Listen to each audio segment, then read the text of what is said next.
morning, members of Synod. Before we begin our day's proceedings, the Archbishop of Canterbury wishes to say a few words. Thank you, Chair. Good morning, Synod. Justin Welby, Canterbury 1. We have a longish day today, finishing at 4 o'clock, and hugely important things to look at both this morning and this afternoon. I realise that for some there may be temptations to slip away at lunchtime, but it is noticeable that the Down syndrome debate this afternoon has attracted a great deal of public attention. There was a package about the issue of Downs and how people are treated and loved and cared for this morning on Radio 4, and Thought for the Day touched on it. I would like to encourage people very much to make every possible effort to be here until the end of the day. I think it would be a tragedy if the Church seemed to indicate that it, by having a half-empty chamber, that it did not care sufficiently on that subject. I realise that this requires sacrifices for people, and as I said on Thursday, everyone is hugely grateful for the time that is given by Synod members, but please do try and stay right through the day so every one of the really important and often painful subjects we will deal with during the course of the day are given full respect. Thank you.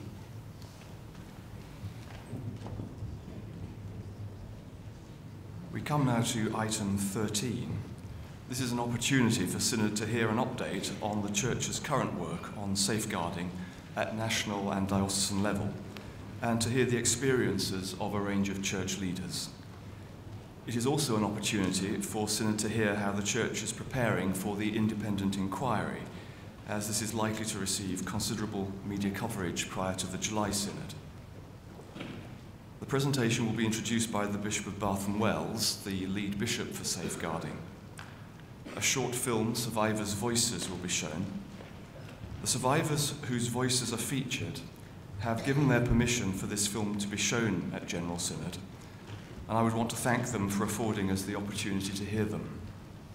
However, they have not given permission for the film to be broadcast more widely, and so for this reason, the Synod webcast will not show the film, and I would remind both members and visitors that no form of sound, video, or photographic recording is permitted during this or any other part of the Synod's proceedings. After we have heard from several speakers, there will be a short time for questions relating to the subject of the presentation. May I remind members that this is not an opportunity to make speeches. It would help us to use this time most effectively if questions could be as clear and brief as possible.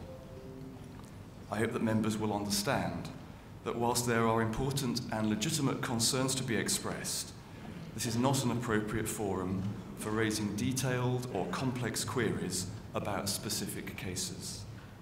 Such matters could more helpfully be addressed to the Bishop of Bath and Wells or the National Safeguarding Team. These are difficult, challenging and sensitive matters. I know that members called to put questions will be mindful of that, and that there are survivors of abuse here today. If anyone wishes to speak to a chaplain or a member of the National Safeguarding Team, they will be available throughout the day. Before we proceed, I invite the Synod just to observe a moment's pause.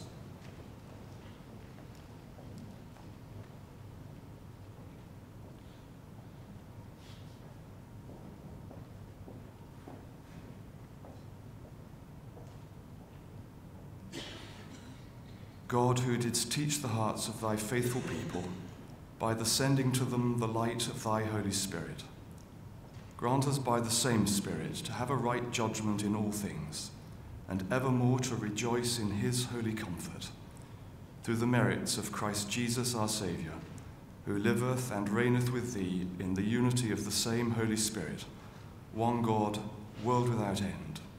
Amen. I now invite the Bishop of Bath and Wells to introduce the presentation. Synod, good morning. First of all, can I say a particular thanks to the Business Committee for scheduling time for this very important presentation. Reference is also made by Sue Boys to the possibility of a debate in July, and I very much hope that once we have opened some of these areas, we'll be in a much better position to think what the content and the nature of that debate may be. I'm pleased to introduce three people who will be speaking to us, who form also part of our panel for questions afterwards. We have Bishop Rachel, Bishop of Gloucester, Bishop Martin, Bishop of Chichester, and Sir Roger Singleton. And I'm very grateful to them, not only for being here, but for being prepared to help us with our thinking and to answer the questions we may have. As our chair has already said, a DVD video is about to be played. This was commissioned by Bishop Sarah Mullally as a consequence and a response to the Elliott Review. It was particularly produced for the College of Bishops. It's been used for training purposes. And just to say to Synod, and to re-emphasise that if there are people who find these words, this debate, the matters being raised difficult, please do feel free to leave the chamber and to seek those who are here to pray with us, to speak with us, and to listen to us as chaplains. We now listen to the video.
Responding to the safeguarding failures in the Diocese of Chichester has been, for me, a formative and life-changing experience, as it has for my colleagues.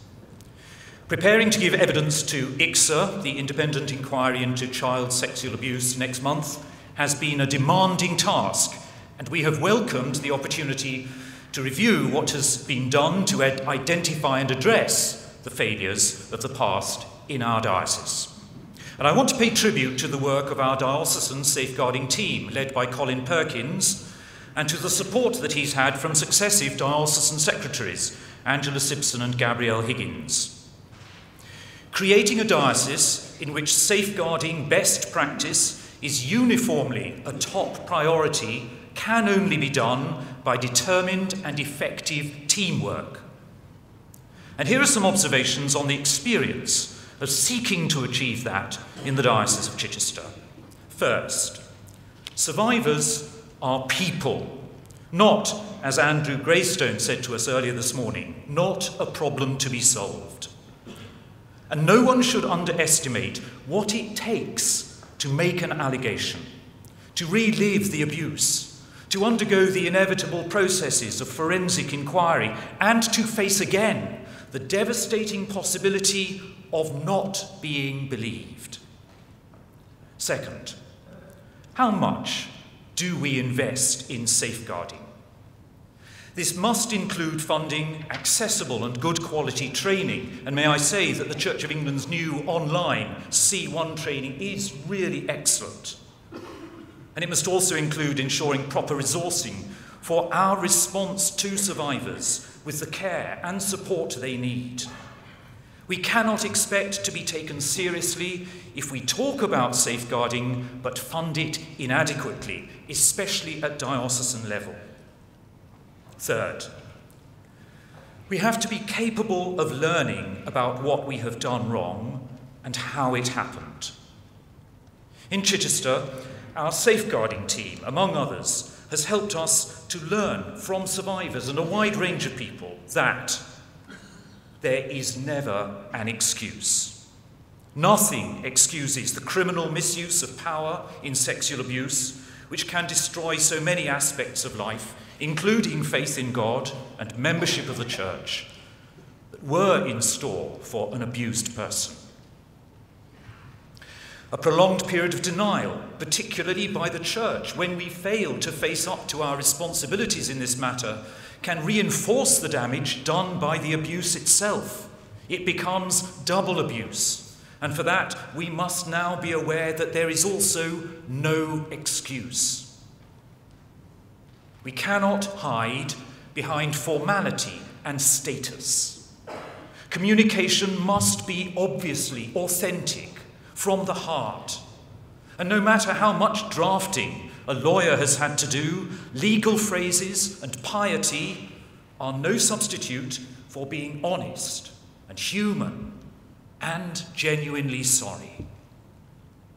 We must never privilege the institution of the Church above the inviolable dignity of a human person, especially a vulnerable person.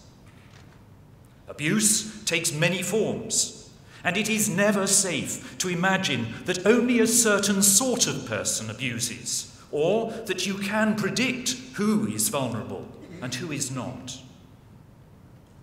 And the consequences of abuse are manifold. First, for the victim, of course, but also for a congregation, for a local community, and for others, such as a spouse, children, parents, and close friends of an abuser. We also have a duty of care for them.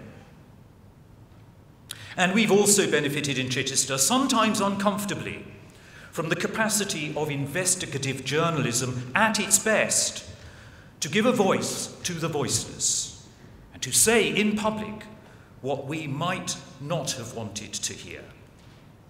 Finally, where do we find hope? Well, having to rebuild trust with statutory agencies and other partners has, I hope, made us look at ourselves more honestly and more humbly.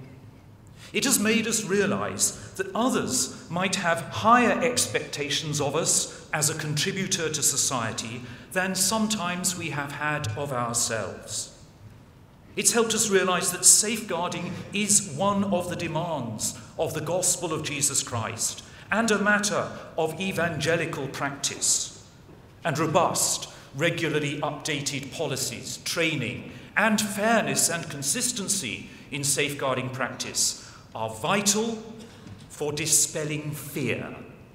And fear is dangerous. It's what makes people secretive and deceptive. It's why we tell lies to ourselves and to others.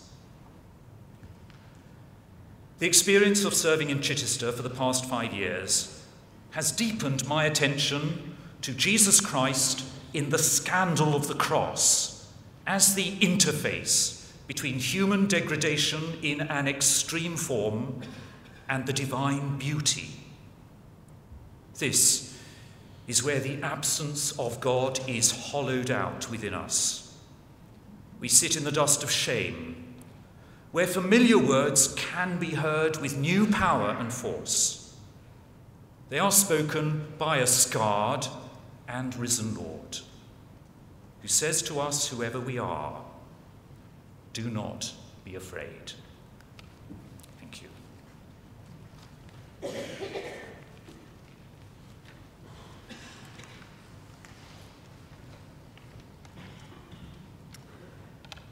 Rachel Treweek, 19, Gloucester. I'm aware that when we talk about safeguarding, it engages our hearts and our minds and our guts. And depending on our own experiences, our antennae will be set at different angles. So I do hope that when we come to questions, people might ask questions that might clarify what you have heard. I've been asked to say something brief about the Diocese of Gloucester, and I look forward to contributing more in response to questions later. It was not long after I arrived in Gloucester that Peter Ball, a previous Bishop of Gloucester, was finally convicted of horrific abuse, and you have the Gibb report. As I've previously said publicly, I am deeply ashamed and sorry for that legacy. Just as I'm deeply ashamed and sorry for the abuse people have suffered across the church, which has so often been compounded by wholly inadequate response and a lack of compassion and understanding. I do believe that now in Gloucester, I have the privilege of working with a committed and professional team, and that's not intended to sound defensive. The starting place is the big picture of the good news of the kingdom of God and the truth that every person is a unique individual with a name, made in the image of God. Transformation, flourishing, reconciliation are at the heart of who God is. Yet all of us live amid prolific broken relationship, including abuse of children and adults, neglect, misused power. To quote St. Paul, creation is groaning, longing for the freedom of the glory of the children of God, made possible through Jesus Christ. That day when perfect relationship will be restored with God, with one another, and with all creation. And therefore, safeguarding is integral to our mission and ministry. It's not an add-on issue. In Gloucester, we were encouraged by our Sky audit. We're proud of our joint working between Cathedral and Diocese. Yet, like other Sky audits, it flagged up the ongoing challenge of getting safeguarding embedded in every parish. As Bishop, safeguarding is one of my major responsibilities. Yet I'm acutely aware that the place where most day-to-day safeguarding takes place is in our worshipping communities. Clergy and volunteers from all sorts of backgrounds and experiences are working together.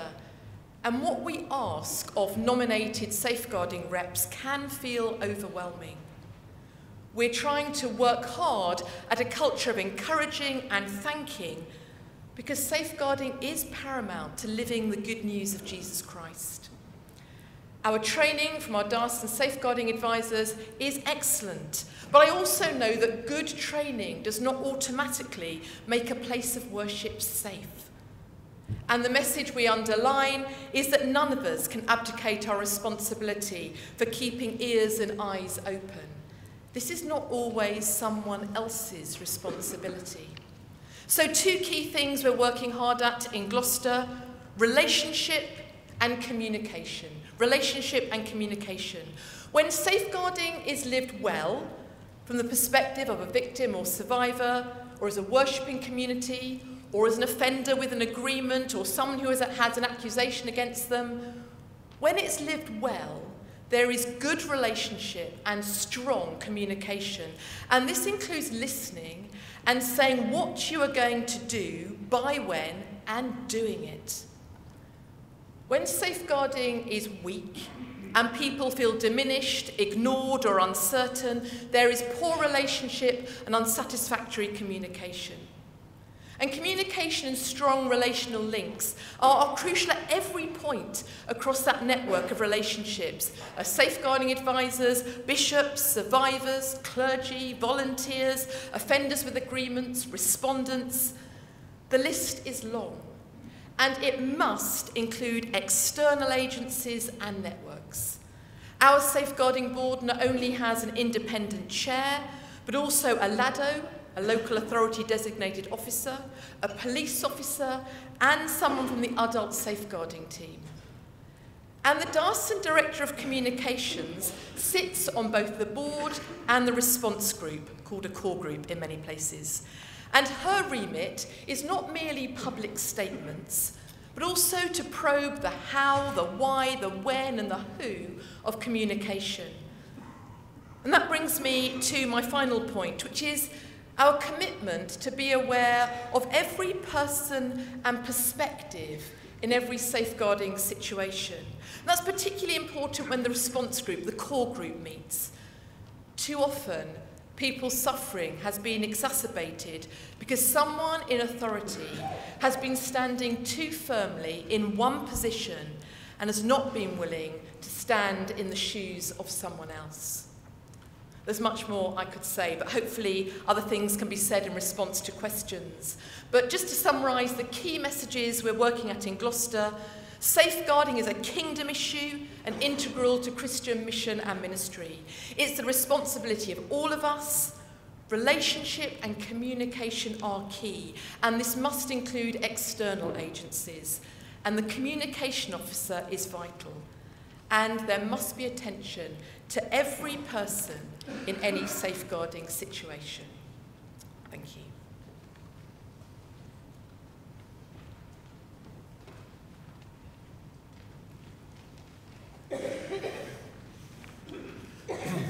Members of Synod, thank you for the opportunity to share with you some thoughts about how the Church can move from having a rather shameful record in the safeguarding of children and vulnerable adults to one where it can be quietly confident that it's done all it reasonably can to ensure that best practice becomes universal practice. In recent years, the Church has done some useful work. Nationally, it's developed a comprehensive set of policies and guidance. There's a national safeguarding team and much strengthened safeguarding teams in dioceses. There are extensive packages of training. Work with victims and survivors has made a little progress, though an enormous amount remains to be done. And a system of independent assessment of diocesan safeguarding has been developed. But despite all this activity, there's a common theme that runs through reports of audits, reviews, and inquiries. And that is the continuing need for culture change within the Church.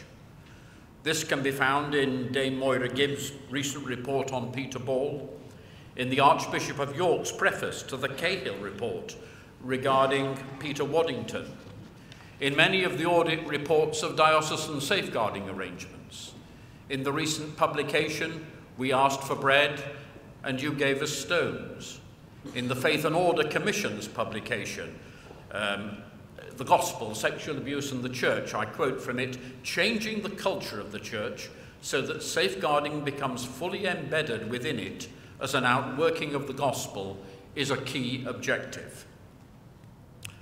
So, what do we mean by culture? Now, there's a whole academic literature on the nature of culture and theories of cultural change. These adorn our business schools and institutes of management. But I find it helpful to opt for a simple definition. Culture is how many people in an organisation think, feel, and act. Within the many theories of cultural change, a recurring theme is the need for strong leadership. Now, those of you in leadership positions, I can just imagine, are groaning inwardly at this point. How many times have you been told that you need to provide leadership in what seems to be an ever-lengthening list of issues? Spiritual, theological, mission, pastoral, human resources, buildings, health and safety, and I'm afraid I have to add safeguarding to that.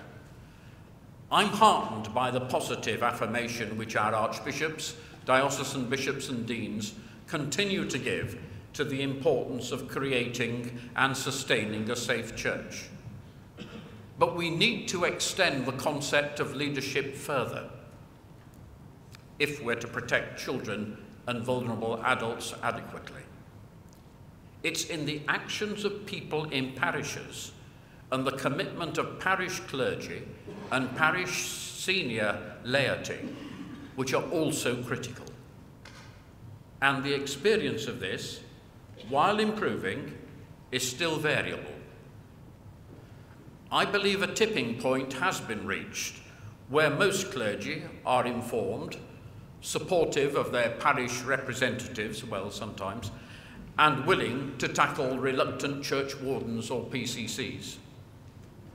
But ambivalence, even hostility, continues with a minority who appear unable or unwilling to accept the need for sensible, proportionate measures, or who minimize the impacts which physical, sexual, emotional, or spiritual abuse can have on people's lives, or who believe that the complainants are simply out for the money. A second consistent theme of the literature on culture change is the need to define specifically what you're trying to fix. If all we do is talk vaguely about the need for cultural change, we'll still be debating it in 10 years' time and not very much will have changed. Now, cultural change can be brought about by leaders determining in every community in which they serve, whether secular or religious, the differences that need to be made. Let's just step outside the immediate context of the church for a moment. During my years as chair of the Independent Safeguarding Authority, that was a Home Office agency whose remit was to decide who should be statutorily barred from working with children and vulnerable adults. I noted that schools, clubs, foster homes, care homes, who were least likely to contain abusers were those where leaders were familiar with the signs of abuse and neglect, where leaders had some understanding of how abusers behave by grooming or exercising power and influence over their victims, where organisations had open and acknowledged channels for concerns to be appropriately expressed, where children and young people could talk about the good things which helped to keep them safe, and who they'd talk to if they were worried about their own safety or that of a friend. And when abuse did occur, then in those sorts of good institutions, the victim or survivor received prompt and attentive responses and the support of an independent and trusted friend.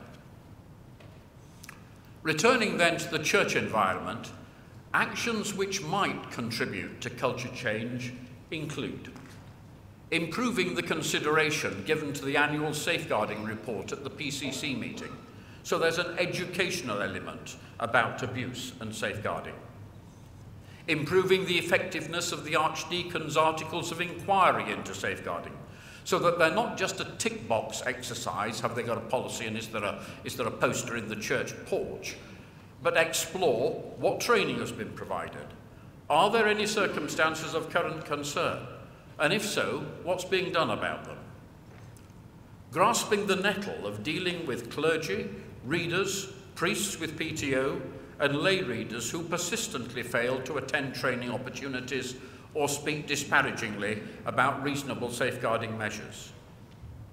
Including in ordinance training and continuing ministerial development, awareness of the exceptional imbalances of influence and power which those with the sacred trust possess. Including in all interviews of clergy and lay employees, a rigorous exploration of attitudes to abuse, safeguarding, and ways to respond to victims and survivors. Ensuring that the occasional ludicrous stories about the application of the vetting rules do not become an excuse for dispensing with DBS checks on those whose role really requires them. And providing those victims and survivors who are prepared to share their experiences with sensitive and appropriate opportunities to do so. Each church community can develop its own list of behaviours and attitudes which need to change and think through ways of bringing these about. Because once we're clear about the differences we wish to achieve, then the somewhat amorphous concept of cultural change can be translated into tangible actions which, with determination and persistence, can be progressed. So, in summary, I'm fundamentally optimistic that the Church recognises the need for cultural change and wishes it to happen. But analysis should not be confused with action. I hope that leaders throughout the Church, from the glories of Church House to the tiniest rural parish, which is where I come from, and in whatever context leaders exercise judgment and influence and jurisdiction, I hope you will convert the overall objective of culture change into practical, pragmatic steps which can be taken. I believe that's the road to achieving a church which has learned from past failures and can look forward to offering safe and welcoming communities, especially to children and vulnerable people. Thank you for listening.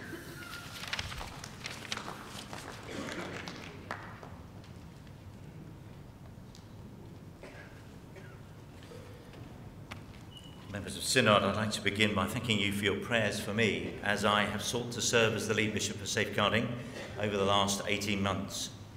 And I'm also grateful for those around me who have helped me to fulfill this task and have picked me up and dusted me down every so often.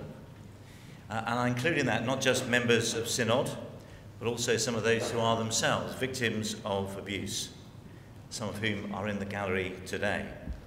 And I'm grateful to you, particularly, for the courtesy you have shown me. I also want to record my admiration for the increasing professionalism of the people we now employ across our diocese and nationally to give us a good quality advice and guidance in what are often difficult and complex situations to manage.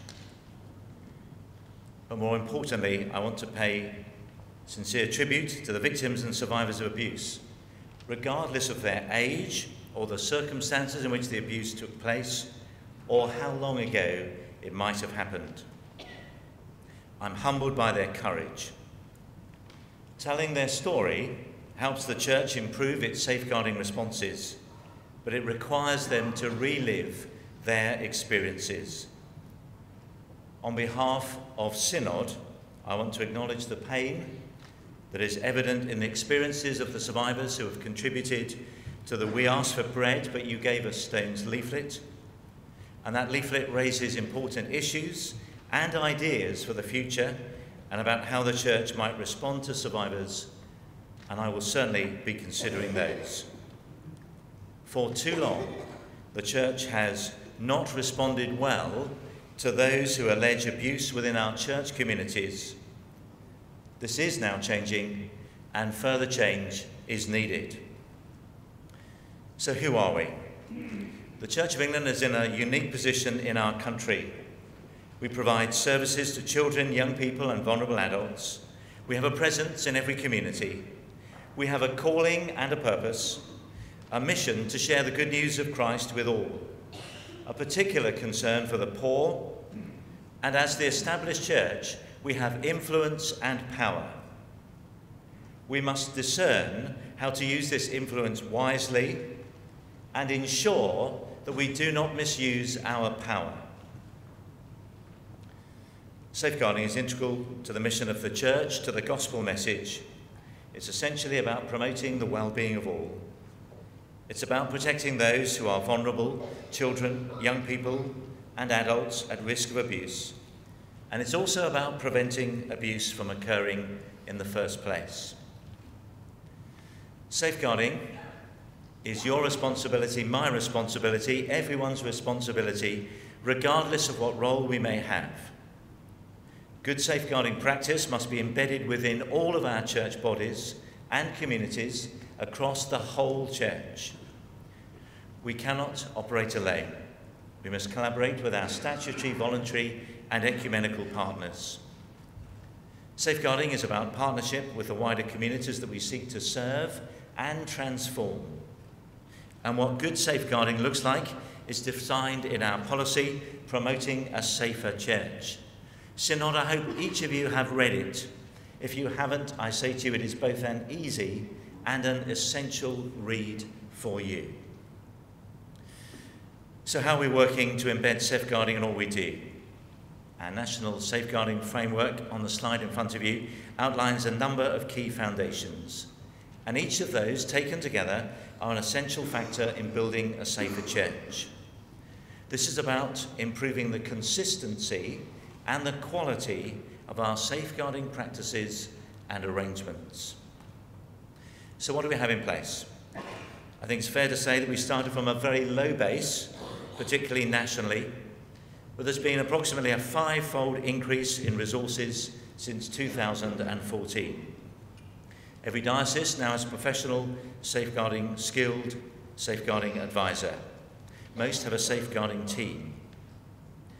As Synod members, what are you going to do? Can I suggest that you take time to get to know them and to encourage them and to see how they are? This is not easy work. They need to be supported and they need to be valued. All dioceses should now have arrangements in place to provide support to survivors, and the National Safeguarding Team have commissioned independent research to help identify ways to strengthen that support where we have often been very weak. With the Roman Catholic Church, we're now moving forward on the Safe Spaces project, and I'm pleased to say that the newly appointed project manager is with us today. All dioceses should also have in place individuals who can support those who have been accused or who are subject to safeguarding allegation. This is about a holistic response to safeguarding. Synod has taken steps to improve consistency through legislation, strengthening powers to suspend or risk assess, for example. There's now a duty to have a regard to House of Bishops' guidance on safeguarding. The front line of safeguarding is the parish and the diocese, and the National Safeguarding Team are producing a parish safeguarding handbook to support this. Many of you will have attended safeguarding training in your diocese based on the national framework, and I'll pause for a moment just to let you digest the figures. They do not include face-to-face training delivered locally in your diocese.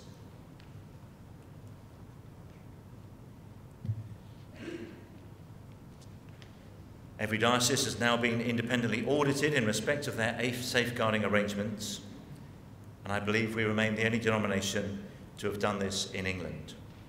We're now extending those independent audits to all cathedrals and to the Archbishop's offices. Furthermore, the House of Bishops has asked for more work to be done to strengthen independent oversight and scrutiny. So what is the scale of safeguarding activity? Someone who were here on Thursday will have seen these figures already, but it's worth reminding Synod of my response to a safeguarding question on Thursday. It tells a story of the church as the ears and eyes of our local communities. It highlights our role as a community of faith that is prepared to welcome all, even those who are a known risk to others, but to do so with safeguards in place. There are challenges for us to face. The need for greater consistency in what we do, the complexity of our structures, and aspects of our culture that Sir Roger has already referred to, which have and continue to stop people from reporting their abuse, or which undermine our desire to respond well. So whilst I strongly believe that we're making progress, we need to accelerate the pace of this change. This has been made clear to us in recent independent learning lessons reviews by Dame Moira Gibb and Lord Carlisle. In July, I hope we will think further about these matters in a debate on safeguarding. We need to ask ourselves the question, how do we embed safeguarding as part of the mission and culture of the church, and how can we accelerate the pace of change? Let me now, for a moment, turn to IICSA, the Independent Statutory Inquiry into the Child Sexual Abuse.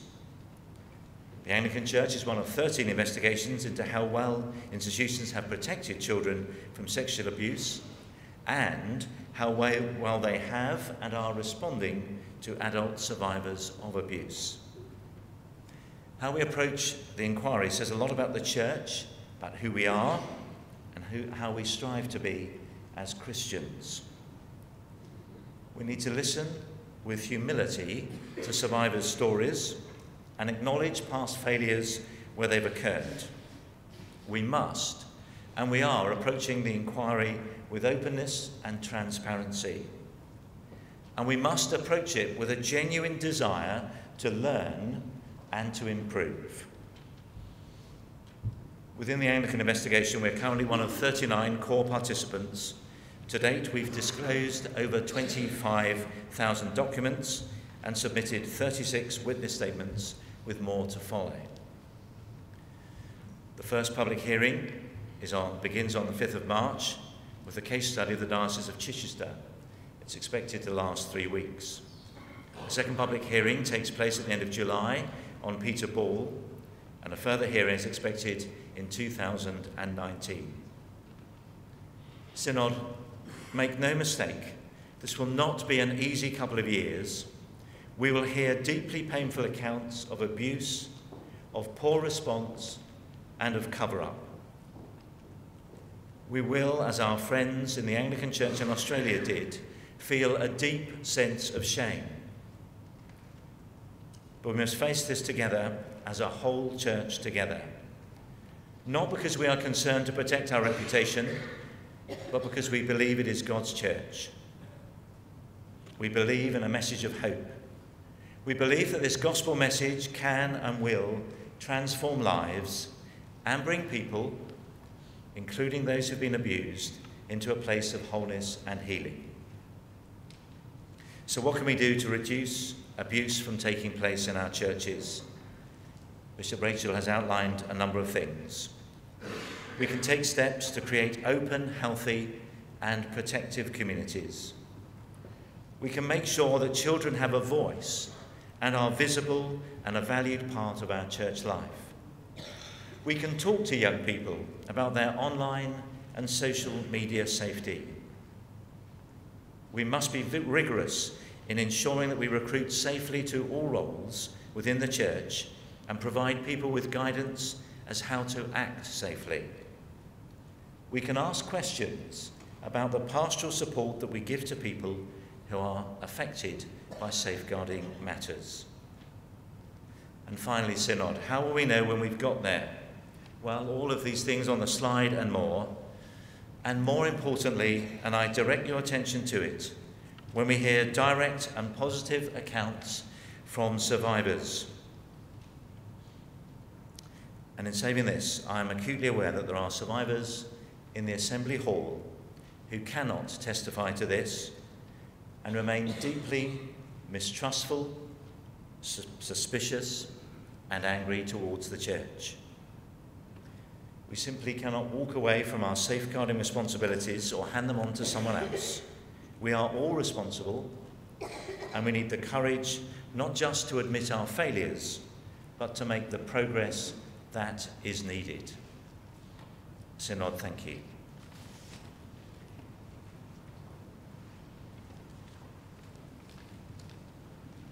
We come now to a short period of questions relating to the presentation. May I remind members that speeches are not in order and that it would be helpful if questions could be clear and brief. I intend to take questions in groups of threes before inviting the speakers to respond. Would those who wish to put a question please stand?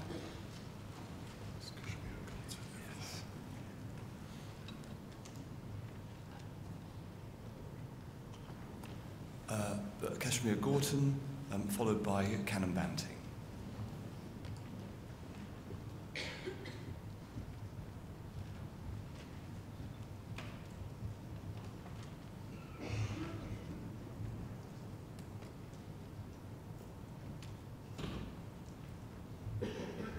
Kashmir Garton, Worcester 432.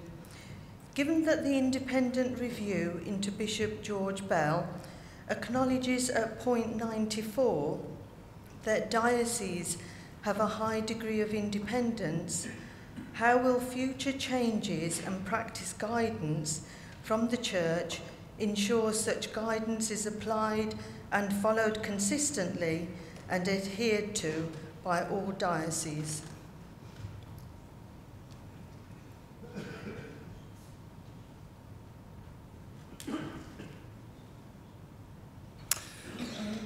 I have two questions. David Banting, 80 Chelmsford. The LADO, the local authority designated officer from the police, what separate process and guidelines are given for the LADO's work when they to do an independent inquiry into the claim, which could or would lead to a substantiation?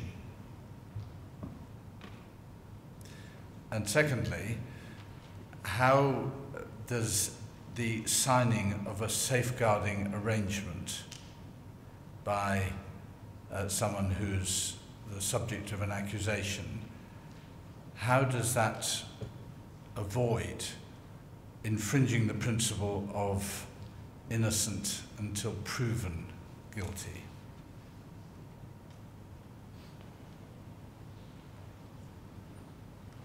The fact that I couldn't count in calling speakers was relieved by Canon Banting providing two questions. that he will be the only person allowed to do that. Thank you. I'll try to make my answers brief so that we can have as many questions as we can. With regard to the first question, there is much that could be said. Most of it is captured in our practice guidance, which has been strengthened and given special status and improved rigour through the discipline measures that the Synod have passed. And so that is one, but a very significant way of addressing that. With regard to the LADOs, that's quite a technical question with regard to their briefing in terms of reference. I think technical questions I will try and respond to afterwards. And with regard to the signing of safeguarding agreements, we do need to make sure that all parties are treated fairly, openly, transparently, and faithfully in these procedures.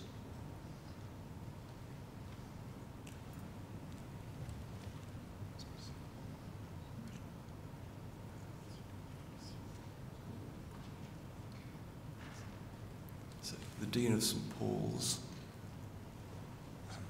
sorry, the lady in the red jacket, and Priscilla White.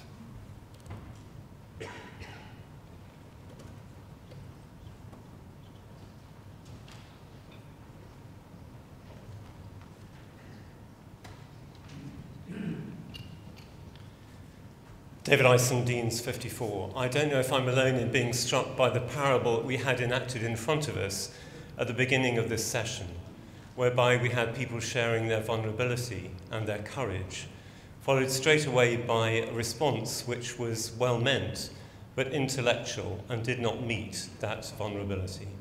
So my question is, how can we respond institutionally as a church to these matters with heart? Jenny Gillis, Diocese of Chester 091. I'm really excited to hear what's been said, and I agree wholeheartedly with what's been laid out and the importance of parishes, and also the use of professionalism. I think that's absolutely vital in safeguarding. But I have a question about how we build trust in our parishes, in our clergy and in our laity, so that we actually don't break down what we're intending to build. What I mean is, as we professionalise this whole situation, it seems to me that we begin to remove trust from parishes, and that what we're actually trying to do means that in the end it becomes the domain of pass it on or don't deal with it, because it's the work of professional people. So how do we build and engender that trust that means that parishes can act and be more engaged and more responsible? Thank you. Priscilla White, Birmingham 65. The Carlisle report in paragraph 291 makes reference to the triage system for emails going into Lambeth. Given how difficult it is for someone to come forward with a disclosure or to seek help in a slightly vaguer way, how can we have some assurance that both emails and telephone calls to Lambeth, to bishops' offices, to diocesan offices will not be brushed off by switchboard operators who say it's none of our concern?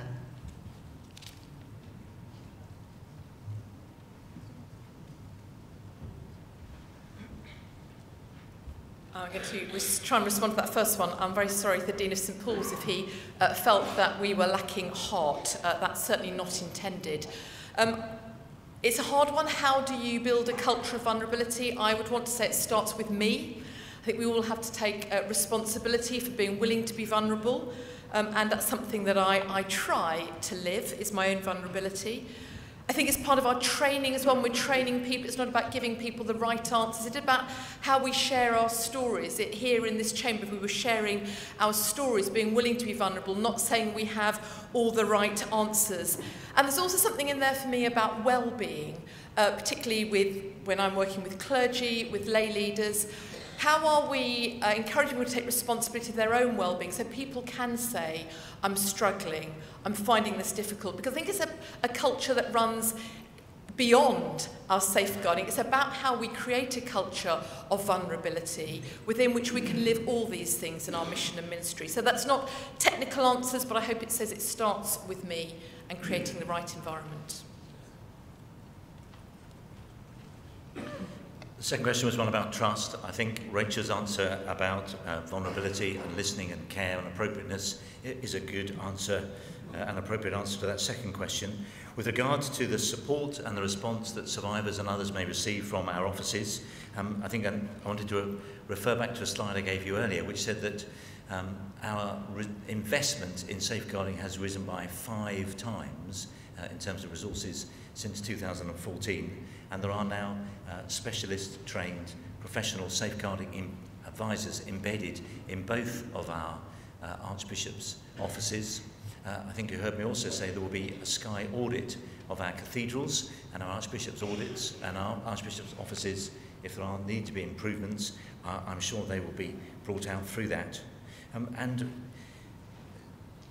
just to say that as a result of the Elliott Review, there was a request and a demand for better training for clergy and diocesan officers. I think about 700 people since September have been through that C4 training, and part of that has been directed at very specifically at how we can respond more effectively and appropriately to those who contact us.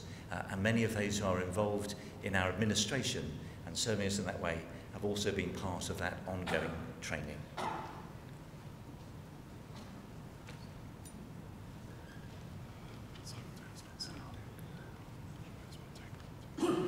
Reverend Neil Patterson, the Prolocutor of the Province of Canterbury, and the gentleman just here.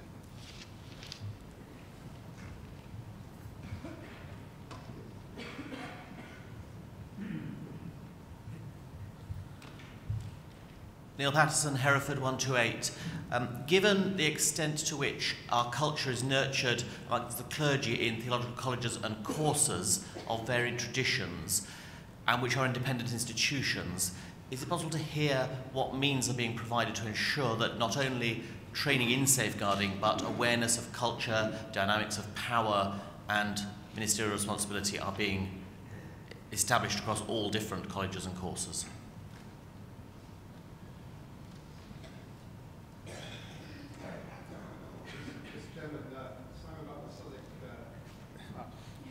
Southwark, 219. Understanding Order 19, may I make a brief point of personal explanation before I ask my question?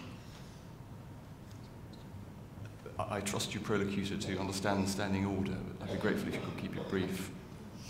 In 2016, the figure of 3,300 safeguarding allocations or concerns disclosed in answers to questions on Thursday, I think my own risk assessment was included. While I'm well recovered from the trauma of suspicion and investigation, the press reports made statements concerning 3,300 cases of sexual abuse in 2016, which will have caused considerable distress to many whose risk assessments, like mine, had nothing to do with that sort of allegation. I'm elected as Prolocutor to speak for the clergy in Synod, and so on behalf of those clergy and others who've been tarred by such inaccurate reporting, with those who knows what consequence, may I say through Synod to the press gallery, please report accurately, check your facts, and think of the people behind your stories. Can I move on to my question then, which relates to complainants and respondents alike? To the Bishop of Gloucester particularly, why does it remain the case that comms officers are members of core groups? I can fully understand the need to have good comms advice available to core groups, but the current practice guidelines rather direct diocese to the conclusion that comms officers who have no specific safeguarding expertise are making decisions on safeguarding matters. Surely it would be better to avoid any perception, however inaccurate, that issues of diocesan or church reputation are taken into consideration in safeguarding decisions if comms officers attended in a solely advisory role without any input into safeguarding decisions themselves. Peter Hart, Chester 280. The Bishop of Gloucester mentioned the importance, and quite rightly, of the work being done at parish level, and I hope that we do that in our regular training. It is quite simple to identify the people who work with children in Sunday school or youth club, whatever. We always find ourselves stumbling over vulnerable adults and identifying who those are. In fact, is it all of us? I wonder if we could say a little bit about that, about how we can actually approach that and make sure that we are dealing with that aspect properly. Once again, I hope my replies will be brief. I perhaps should have made it clear that as well as the safeguarding audits and the safeguarding training and responsibilities being extended to the Archbishop's offices, to diocesan offices and cathedrals, TEIs are also engaging, and I'm pleased to say, very, very effectively and very strongly with this. TEI are our theological educational institutions, so that's our colleges and our courses. Archbishop, thank you. Simon, thank you for the clarification that you've made. I'm sorry there has been distressful and misreporting in the press. I apologise to you and to others. I hope Synod heard me say that when I was speaking about those numbers, they included all forms of abuse, not just sexual abuse, and these were allegations. And that point needs to be made very clearly. Rachel's going to respond to communications, and then Martin is going to say something as an answer to our last question. Thank you, and thank you for asking for that clarification. For me, this probably is a bigger subject about how people understand communication officers. I think the communication role is really important. It's not someone making a decision. Everyone who's part of that group is part of the training, so she has been through the C4 training with us, and I see her role as really crucial in helping us be challenged about communications. It's not just about media statements. It's about who we communicate with, how, when, why, because that is her professional role that she brings to that. And I would always want her there. There's a bigger question for me about how people understand their communications officers within dioceses. Thank you for the question about vulnerable adults. It's an important question, and for those of you who haven't yet done C1, it's very well covered in that online Church of England training. But I think very simply, everybody might be a vulnerable adult. And the danger with thinking only some people are vulnerable adults and not others means that we actually label those people and think of them as them, not us. Throughout a person's life, there may be phases of life when actually we are very vulnerable. And in those cases, we can actually also be targeted and the subjects of abuse. And therefore, I think keeping our minds open to the wide diversity of the ways in which people are abused. And remember, abuse comes in many forms: sexual, physical, emotional, financial, social, online, etc. These are all categories which we as a church need to be attentive to, that people might suffer from and be damaged by.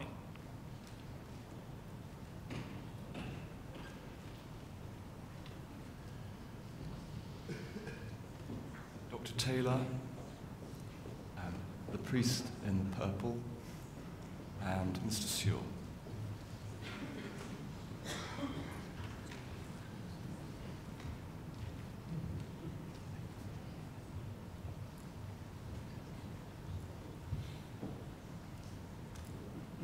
Simon Taylor, Derby 103. Thank you very much for all of the contributions this morning. It sometimes feels like we drown under practice guidance. I'm explaining to volunteers quite regularly as safeguarding lead at Derby Cathedral that they have to go through 1, 2 and sometimes 3 different rounds of training. Can the National Safeguarding Team please give us some sense that of how things can be made comprehensible, not just for an organisation with the resources of a cathedral, but at parish level as well, and streamline some of the things which makes it easier for a volunteer to be valued as a volunteer, as well as get the rigorous safeguarding training that they require. Feels a little disproportionate sometimes. Lisa Batty, Manchester 169. My question is, can the spouses of clergy people who have had extramarital affairs be considered under the banner of spiritual abuse and provided for appropriately?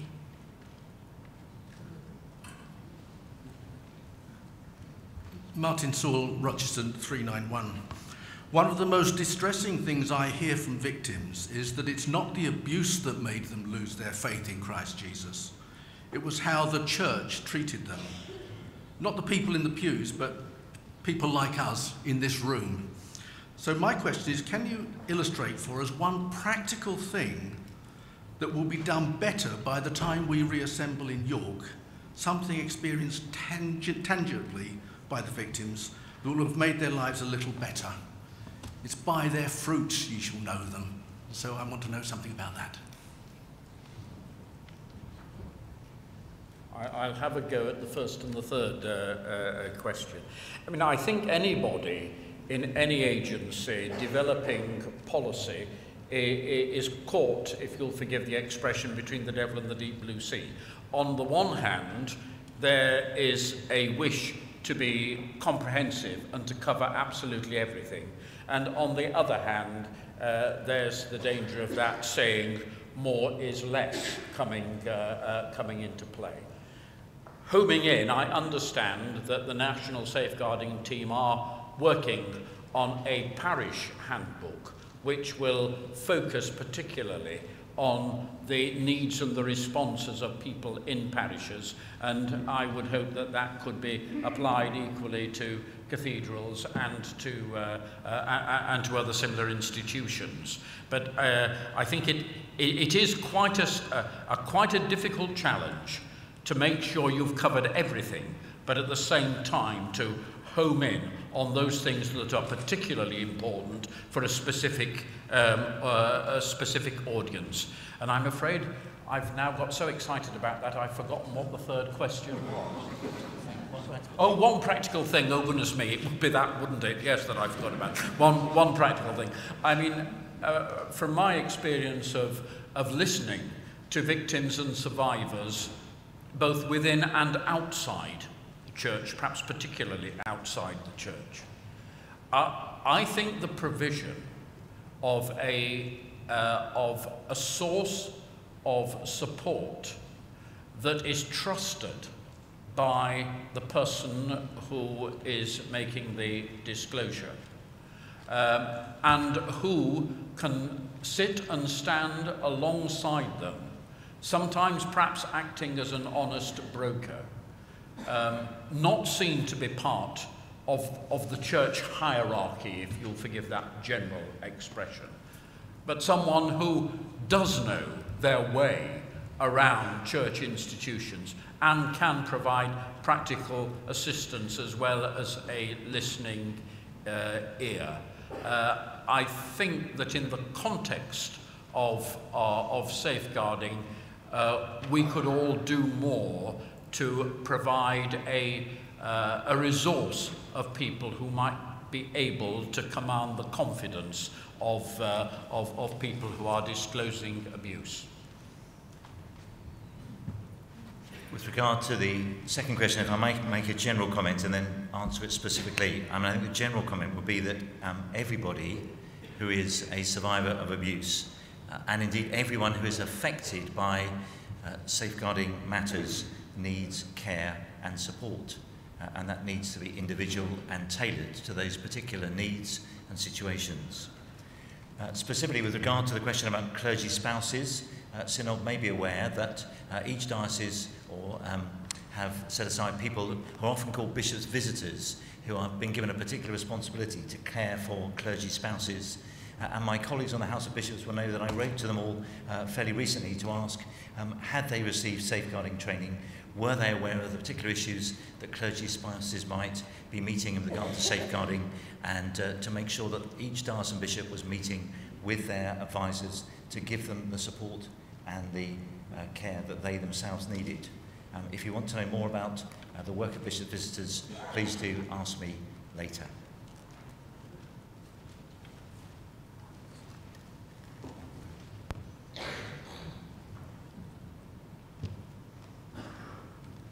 Canon Fitzsimmons, the Bishop of Leeds, and the lady here. I do apologise to those that I can't call by name.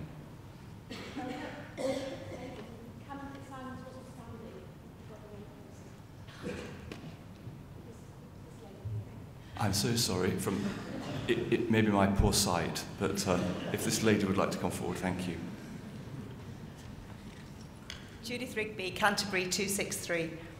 Given that there was much information in Bishop Peter's slides, could they be made available to all Synod members, please, to aid us in our individual response, to take what we've heard and experienced here back to our diocese, and as we've just been challenged, to aid us in our response to survivors?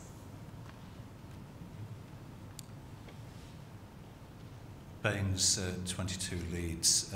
I was going to make the same point on that one, but my second point, which I don't think is being covered, is how can the National Safeguarding Team encourage bishops who are constantly struggling? We're not sole traders, we have to relate to public authorities, the police, and are often frustrated by having to take the rap for things that are they're not our responsibility, where months can go by, where we're told either to do things or not to do things. We can't go public on it, and we see the suffering that engenders as well, either for those who have had allegations made against them, or for those who are, in the end, proved innocent. We simply don't do it on our own. And I think that element needs to be taken into consideration.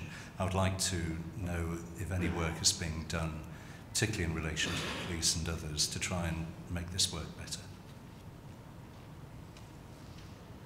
Rhiannon Sco, Leicester 332. Just wanted to clarify from the final presentation. It said that most dioceses have a dedicated safeguarding trainer, but why isn't this all at the moment, given the importance of training? With regard to the paperwork, you saw that I was taking things in my presentation. One of the things that went out, Judith, was that I was going to say that the presentation and that I made will be made available to all Synod members. So certainly that's intended. With regard to the question about the length of processes, I know this is something that the archbishops are themselves both deeply aware of and very anxious about. It is frustrating, and more than that, for many people. With regard to our own internal processes, there is a review taking place about our own CDM processes, looking at that. And with regards to our relationships with external bodies and secular and statutory bodies, we have to continue to press. It is, I know, and many of you know, deeply unsatisfactory and deeply frustrating. But we are grateful to them for the work that they do, and I suspect if we were in their shoes, they would also say that they have similar frustrations. We must be careful that we don't turn our frustration onto others with whom we need to work in cooperation. And I do apologise, I didn't hear the third question. Could I ask you might repeat that? Could you go to the microphone? I just didn't hear you. I'm terribly sorry. You said most dioceses have a Oh. It was just to clarify why only some dioceses have got a dedicated safeguarding trainer and not all. Because I think it's very new. I think we're just trying to catch up with ground. I said that we hadn't had the resources in place we had. Speaking for my own diocese, we recruited somebody within the first 9 months. She did face-to-face training with over 1,000 people. It is extraordinary. I don't know the numbers, so please don't quote me entirely, but I expect that we're looking at 25,000, 30,000 people who have been given additional training in the last few months. I can try and get the figures for you. The National Safeguarding Team doesn't necessarily hold those figures, but what I want to say is that there is a very encouraging take-up of training, and training is being done much more regularly, much more thoroughly, much more rigorously, and much more professionally. And I'm grateful for the dioceses who have invested in that.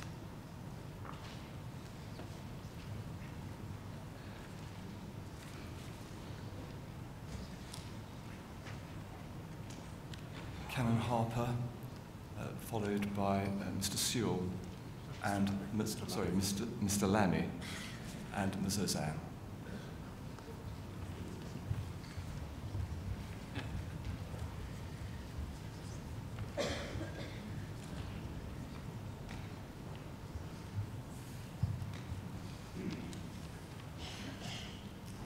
Rosie Harper, Oxford 190.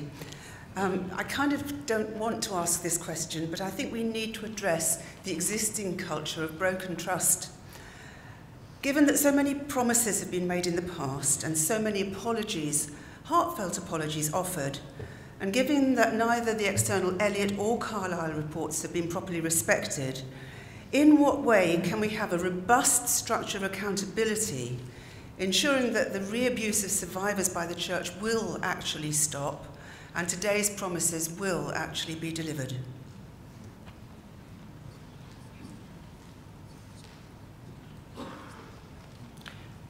David Lamming, 399 St Ed's and Ibs. Bishop Martin helpfully reminded us that survivors are people, not a problem to be solved, and spoke of the problem of responding to those who faced a devastating possibility of not being believed. I wonder if he could be given some information about how those people are responded to in circumstances where initially they have to be treated seriously, but there may be a need to investigate the particular complaint that's been made before saying, yes, we accept it. Ozanne, Oxford 379.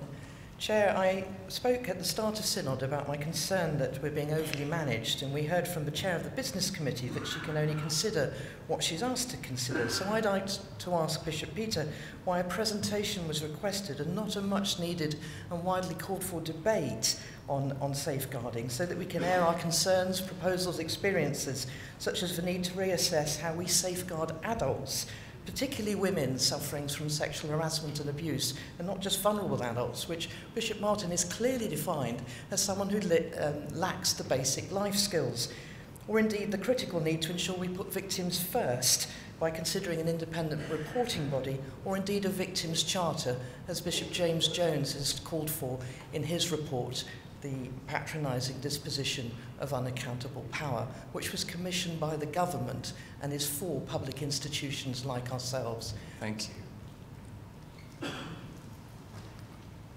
With respect to Canon Harper, I think I'd like to not agree with the premises on which you began your question. I'd want to say that the reports that the Church receive, which are learning lesson reports, are respected. We do take them very seriously. And how do we build trust? We build it by being open and being truthful. With regard to the second question, it was both hypothetical and yet also particular with regard to particular matters which it would be inappropriate for me to comment on. And with regard to the third question about why we're having a presentation and not debate, people may know that I called for a debate and wanted a debate. I'm pleased that we're having a presentation. The reason is that I'm hoping that we may have a debate in July, and in principle, I'm very much for that. The difference is that at least 12 different people have told me the motion they want to debate, and none of those, I hope after today, we will really have a clearer sense as a synod, because we've listened respectfully and we've heard each other. It may well be the particular issues that you have are the issues that others don't want to debate, Jane. And my difference, if we'd put a motion before synod, it would have either been so bland it would have said nothing, or it would not have addressed the issues that are facing the Church. We have months now to think about how synod, with integrity, with prayerfulness, and with determination, we return to this subject. I cannot promise it's down to the business committee, but if we return to this in July, I hope that we will gather up those broken fragments that have been part of our discussions today.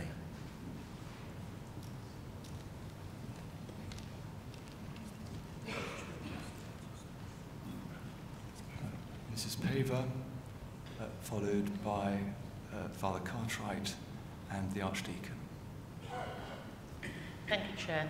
May I ask a question regarding our church schools and, in fact, the schools in general in all parishes in this land? We all have to have safeguarding policies. There'll be many synod members who are governors. That training is often given locally. Has consideration been given to some specific training for our church school head teachers, governors, and that can be cascaded to all, because we want them to be beacons in what they give for our children in all aspects of their work. Thank you. Paul Cartwright, Leeds 131. Recognising that you've said that the Church of England will listen to those who have brought complaints, and following Bishop Peter's comments and wanting to be open and truthful, what weight will be given to any suggestions that may be brought by the survivors to improve the process of safeguarding in the Church of England, such as the establishment of an independent body to oversee policy, practice and procedure, and some complaints? Douglas Stetmer, Exeter 116. Money has been described as the sacrament of seriousness, and this is a question about the financial bottom line of our commitment. Bishop Peter reminded us that spending centrally in the area of safeguarding has risen by 5 times in recent years. What is our best estimate as to how much, whether or by how much, investment in this area will need to increase over the next period, and how are we planning for this in budgeting terms?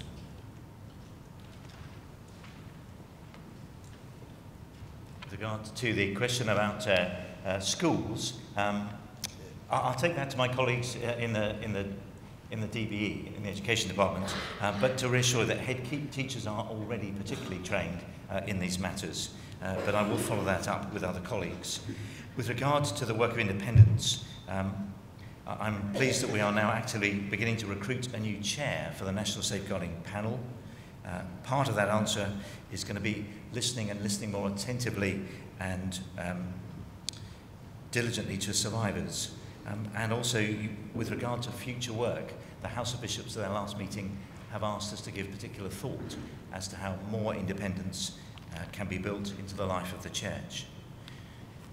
The third question. always about resources. I think there are many people here who are better qualified than I am to make these decisions. They will have noted that. It is a matter for parishes, it's a matter for dioceses, it's a matter for the national church. It's a good question to have been raised. It's appropriate that it was raised in this debate. If we are to seek to take forward our plans and our ambitions, money and people and training and prayer will all be part of that, and we must attend to that properly.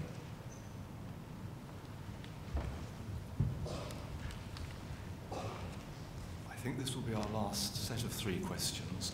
Could I ask if there are 3 people who have not yet had an opportunity to speak during the current group of sessions? Canon Flack, the lady here, yes, and Archdeacon, thank you. Debbie Flack, Europe 113. I have the impression that there are people in the gallery who would like to ask a question but don't realise that they can't ask questions if they're sitting in the gallery. Is there some mechanism by which their questions can be put to Synod? I'm afraid that's not possible at this stage, Canon Flack. Well, can I run upstairs and get their questions then? Hello, you're giving me that I don't agree with you. There is afterwards a meeting in room 4 at which the Bishop of Bath and Wells, the National Safeguarding Team and others will be available. Thank you. Jane Charman, Salisbury 211. How are we planning to evaluate the very large amount of safeguarding training that's being rolled out, both in terms of individual learning and the impact on the wider culture of the Church of England? Justine Alain Chapman, Lincoln 149. I wholeheartedly support the open direction in which the Church is moving, and like most of us, I'm deeply shocked and saddened that it has taken us so long and there is so much still to do. My question is about the title we use, safeguarding, and I wonder whether our training materials in their branding might explicitly connect safeguarding to pastoral care and our call to love our neighbour. As an archdeacon, I come across too many church wardens and clergy who see safeguarding as professionalised and compartmentalised and not core to their life as Christians and in communities. Perhaps a strap line on the parish safeguarding handbook which connects explicitly to our biblical injunction to care for one another might ease that. With regard to the first question, to say that that room 4 is designed to be a private meeting for the survivors, but they do hope that some members of Synod will come to listen to the questions and the experiences that they have, but please do respect that afterwards. With regard to the change of impact, culture, how do we measure the impact, Jane? I'm grateful for the work of IICSA, and I do say that very honestly. I think those are the questions that they will be asking us. They will be asking those questions in a few weeks' time, and I think this is an area that the Church will need to attend to as we learn lessons through IICSA. With regard to pastoral care, again, can only speak from my own experience. And I do want to actually just touch on that question of training. I think it's a really key question. How do we know that our training works? I think that's something that the House of Bishops were musing on. In terms of pastoral care, I absolutely agree. I think that the language use of safeguarding makes it sound as if we're always being reactive, and I go back to where I started from. This is about the kingdom of God, and it's part of all our mission and ministry. So I think how we bring the language of pastoral care in there is really important.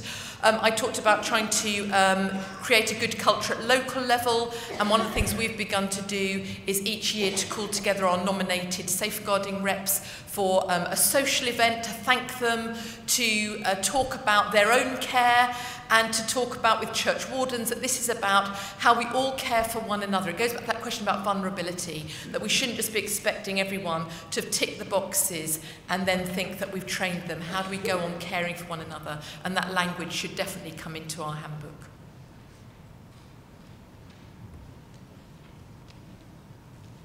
I invite the Bishop of Bath and Wells to make any concluding remarks. Friends, I don't want to say much. I want to thank Synod for the way in which we have engaged with this. I want to particularly thank those who have come from survivor groups and who are themselves victims and survivors for their patience in listening to our debate and our considerations. To say two things that I would like to do as a result of this debate. One is that I shall read very carefully the words of all that were said in the questions, and also to say that I was aware there were at least half a dozen people who wanted to ask questions. If you have questions that unfortunately we weren't able to address this morning, if you'd like to send those to the National Safeguarding Team, we will make sure that those are considered. Thank you.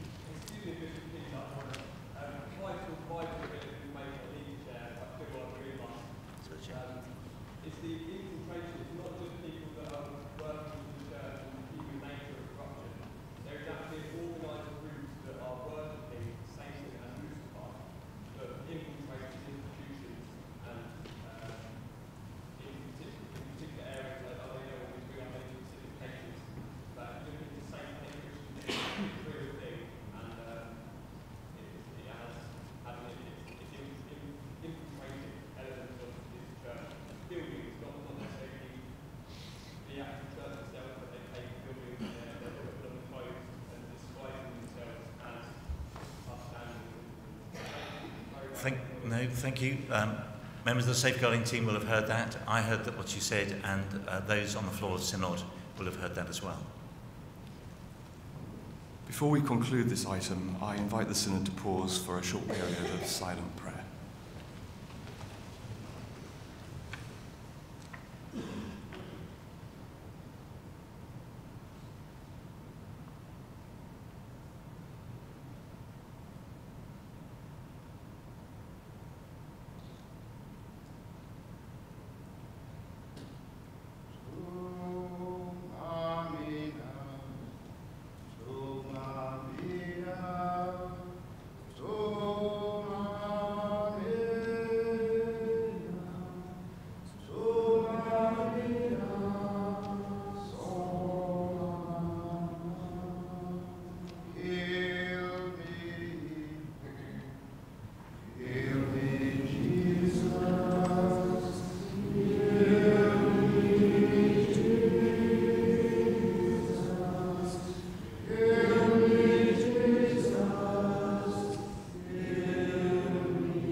Almighty God, give us reverence for all creation and respect for every person, that we may mirror your likeness in Jesus Christ our Lord.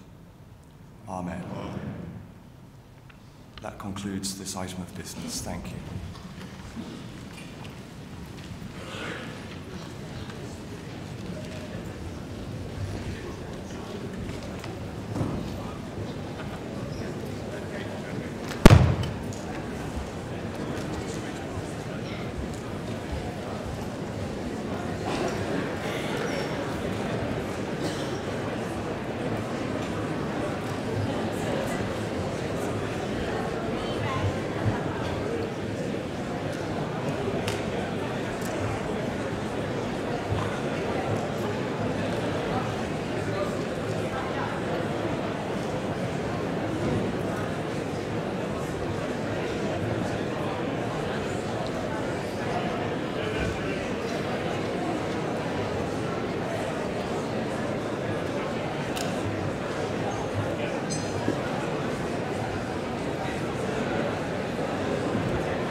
Brothers and sisters, we now move to item 14 on our agenda, considering the life of our religious communities.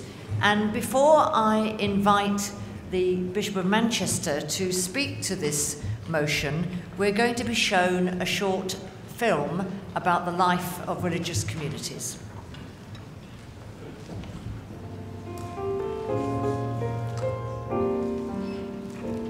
I think being a Franciscan has been fundamental to who I am and how I minister. It means that at the heart of my faith is the suffering of Christ on the cross and the love for which he died for me and for the sins of the world on the cross.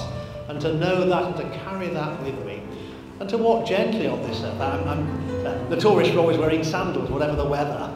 And that is to remind me that wherever I am, whatever I'm doing, whatever company I might be in, that I'm basically a brother of St. Francis. I'm a member of that community that seeks to tread gently upon this earth for the sake of the one who created it and sustains it and redeems it. Back in the early 2000s, I joined the Advisory Council for the Relations between Bishops and Religious Communities. It's quite a mouthful to say, but it does what it says. And then somewhere around 2008, 2009, we started getting approached by new groups, bodies who wanted to form themselves into a rather different sort of religious community. A little bit my own Franciscan community, where we can get married, we can have jobs and families, but we're very much part of a community, living according to a rule of life and in obedience to the teachings of our order. And that has just steadily grown ever since. I think there's a number of things that are really attractive about the religious life that are kind of echoing in people's minds at this present age. One of them is about having a little bit more structure and accountability around your faith, knowing that you have not just your own duty to keep your faith, but you're part of a community who are encouraging one another and to meet together with other people who are taking their faith very deeply and seriously. People don't always get that level of support, that depth of relationship within their own immediate parish, but they shouldn't leave their parish. They need to stay there and get that extra depth, that extra support, that extra sense of belonging and perhaps a particular calling from some other sort of engagement. And that's what these new monastic communities often offer. One of the biggest challenges for anybody who's part of one of these acknowledged communities, as we call them, is living the religious life at the same time as having a job, a ministry, a family, and other responsibilities. It is a particular challenge. It's different from the challenge of celibacy and poverty that traditional monastics have, but it is a challenge, and it's the support from one another that really matters, knowing that I'm not the only person trying to live this life, trying to keep this rule. A meeting, typically on a monthly basis for a couple of hours or so, other people in my own area who are also part of the same extended community. That's what gives me the strength to go on and to follow Jesus after the example of St. Francis. I now invite Bishop David to move and speak to the motion in his name. Bishop, you have up to 7 minutes. Thank you. Those were my words on the video. I assure you that wasn't me playing the piano. I was just turned 18 when, having discovered that Jesus Christ was real, alive and risen, I decided I should probably go to church. I'd been sent to Sunday school as a child in a parish where the vicar's wigs seemed to change to match the liturgical seasons. But nothing had prepared me for a church served by 3 men in brown robes. From that moment, the Franciscan movement wouldn't let me go. A fellow student at Theological College was a friar, and the inner-city Birmingham parish where I did my main placement included a house where 3 Franciscan sisters worked alongside women at risk from the sex industry. I discovered that St. Francis had set up a special community, his third order, for men and women who had work and family obligations that they couldn't just walk away from, but who wished to follow Jesus after his example. Despite being warned by one young Australian sister that it was all elderly women in twin sets and pearls, which was not quite the image I was trying to cultivate for myself, I couldn't shake off God's call to this form of the religious life any more than I could have discarded my call to ordination or to marriage. People who turn to the religious life normally do so for a combination of 3 reasons: the charism, the community, and the rule. Through these we seek to achieve both a deepening of our own spiritual journey and a greater serving of Christ in the world. Our rule gives us a framework for Christian living, a discipline that we're accountable to each other for in the wider community, and where we're strengthened by knowing that others have the same discipline. Our community, whether we live together under one roof, meet monthly in a private house, or say our daily prayers over Skype, is a place of gathering, mutual support, shared study of our calling and common life. Our charism is the work that God is seeking us to do for his kingdom. The 19th century revival of monasticism in the Church of England gave birth to orders that worked in education, healthcare, and on the global mission field, as well as providing space for those who wish to explore the enclosed contemplative life. The Advisory Council that I chair was first set up in 1935. Since the 40s, it's produced what's now called the Handbook on the Religious Life. We may not have the snappiest title, but as I said in the video, we do what it says we do. On behalf of the wider Church of England, we recognise communities that maintain the common life in its traditional monastic form, and we acknowledge communities which, like my own, interpret that tradition alongside commitments to family and to outside work. And it is this latter category in particular which has seen a remarkable outpouring of God's blessing in recent times. New communities are springing up as men and women come together to address, for God's sake, the prevailing ills of our time. Existing organisations such as CMS and Church Army are discovering that the bonds of community strengthen their capacity for mission. And whereas the 19th century orders claim largely from the Anglo-Catholic revival, today's new communities are as likely to emerge from evangelical or charismatic parentage. However, whatever their churchmanship background, they tend towards an embracing of diversity of tradition, both within the Church of England and ecumenically. And they gain strength from Archbishop Justin's decision to make prayer and the revival of the religious life one of his three key priorities.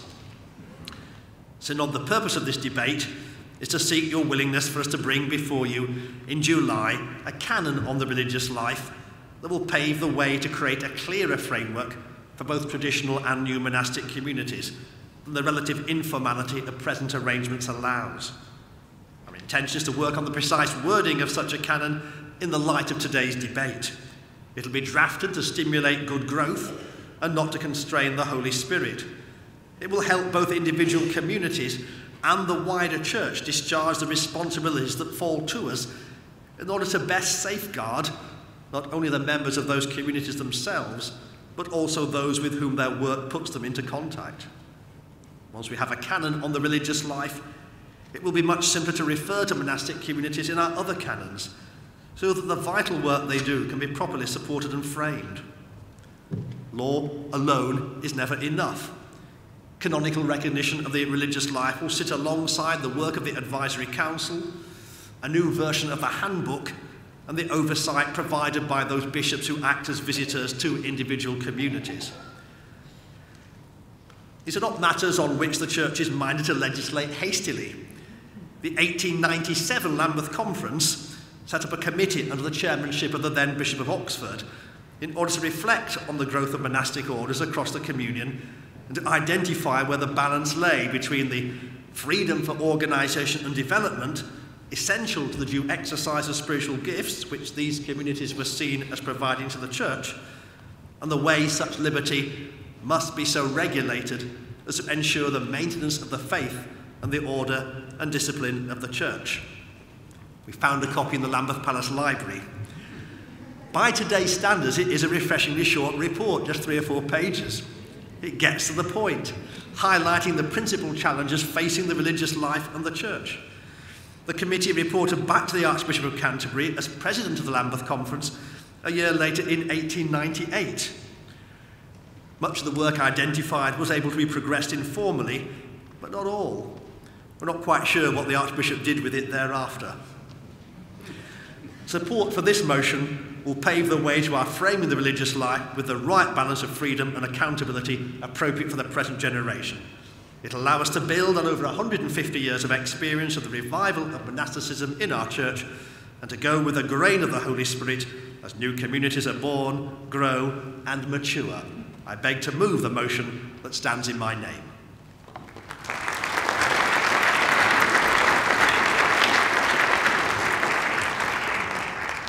Thank you, Bishop David. Item 14 is now open to debate. There will be a speech limit in the beginning for 5 minutes. That may change later. I call the Archbishop of Canterbury, followed by Mark Russell. Thank you, Chair. Thank you to the Business Committee for giving time to this item. I'm very grateful that this attention is being paid to religious communities, and very grateful to the Advisory Council and to Bishop David for all that he does. I just want to make 3 or 4 very brief points in addition to what he said. First of all, the history of the Church demonstrates that a vibrant life of religious community is indispensable to renewal of spiritual life. It is almost impossible to find a period in the Church where there has been a renewal of spiritual life without, in some part of the Church, a renewal of religious community in one form or another. Often, if you'll excuse me repeating myself again, with some kind of faithful improvisation. Therefore, if we are to see a deepening of our spiritual life in the Church of England over the next many years, it is, I would argue, essential that we pay attention to this subject. Secondly, there is a huge variety of religious community and religious life. We see it in the past in everything from the groups set up by the Wesleys at the time of the growth of Methodism, in the initial growth in the 18th century, through to what we would all recognize as the great long-standing traditional religious communities. I myself am a Benedictine oblate and have been so for very many years, and in the Rule of St. Benedict, which I read every day a little bit of, and in the example and the support coming from the community that I go to on retreat, I find strength to live out my own vocation. But that is only one variety. The Franciscans, the new communities. There are long-standing and new communities, and all are equally important. They have different vocations and charisms, and they are remarkable. At Lambeth, we have the presence of the Chemin Neuf community, who helped lead the community of St. Anselm. Chemin Neuf is a Roman Catholic community of ecumenical vocation. It has within it single people consecrated to lifelong celibacy. It has married couples. It has houses led by women, which have Roman Catholic priests in the houses. It has an enormous variety. It reaches out in evangelism, in renewal, and in reconciliation. It is a very remarkable example of the variety of the religious life. And what we're finding in this country is, by the grace of God and in great generosity, many of the long-standing communities have been supporting, advising, and sharing wisdom with the new communities. And I would want to pay tribute to that generosity of spirit. And if we look at the motion, it talks about 3 things: noting, celebrating, well, that seems all pretty obvious, we can do all that, and legislating. Well, that's a very Anglican way of celebrating, isn't it? But legislating is important. It gives us it gives this aspect of our spiritual lives, of our common life together, a prominence, so that vocations are discerned. I think vocations to the religious life are often simply overlooked rather than ignored. And that is for both long-standing and new communities. It gives importance to the structure Tragically, we know from our history right back through the centuries that abuse and corruption are also part of some religious life at different periods in history. Sin creeps in. Legislation is important. But in the renewal of our religious communities, we give the opportunity and the opening in both the long-standing and the new communities to the witness that in Christ is our salvation, and in dedication to him is the fulfillment of life to the uttermost that is possible. And we give the witness that in serving and following Christ with all that we have, there is a full and abundant life. Thank you.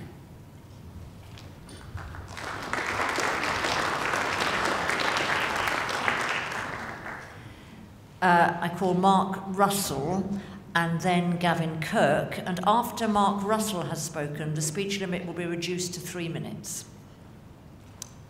Mark Russell, Sheffield 408. Bishop Christine, thank you so much for calling me. I speak as the leader of the Church Army Mission community as well. I think it was Steve Jobs who founded Apple, who said that some of the greatest vision is born in the greatest frustration. I arrived as the leader of Church Army 11.5 years ago and found myself having to follow a board decision I profoundly disagreed with, which was one that caused a great deal of pain. It required Church Army evangelists to leave when they committed the crime of becoming a priest. And I remember being deeply uncomfortable with this on lots of levels and desperately wanting to change it.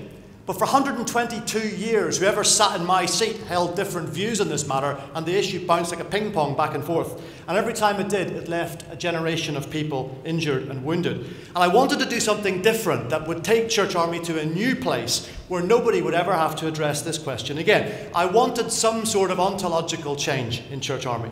I didn't know what to do, so I did what I always do when I don't know what to do. I took George Lings for coffee. And having a cup of coffee with George Lings, he said, my dear boy, what you're talking about is an order, where it doesn't matter whether you're lay, ordained, or young, or old, or male, or female. What matters is you carry the DNA of the movement, that you carry the charism of the founder. He goes, and he'd give me a whole lecture on the role of mission orders through history to change the church. And of course, I'm very proud that most of them are Celtic as well. Because orders are church, but orders are also on the margin and on the edge of church. Orders are places where the radical and the difficult and the pioneering can be done slightly easier than where the institution finds it. Because Britain wasn't evangelized by the parochial system, it was evangelized by the mission bands and the mission orders. So I went to see Rowan Williams, had a little conversation with him about this, and he had a little twinkle in his eye and he said, Mark, maybe it will take a Northern Irish Protestant to lead Church Army into the most Catholic thing in its history. And so we took Church Army on a journey, and to my astonishment, 94.5% of my evangelists agreed with me that becoming a mission community was the right thing to do. And 6 years ago, in the crypt of St. Paul's Cathedral, London, just 25 feet from the grave of Wilson Carlyle, our founder, we founded our mission community. But growing up in Northern Ireland, you learn something very profound, which is you cannot build a future until you acknowledge the past. And so we began our day with a service of repentance, where I led Church Army in an act of repentance, apologising and repenting for the pain we'd caused our ordained brothers and sisters and a whole bucket load of other people. And my chair, Bishop Stephen, pronounced almost like a Church Army absolution. Bishop Stephen Cotterill, our chair, then led us in the most wonderful, joyful launch of a new community.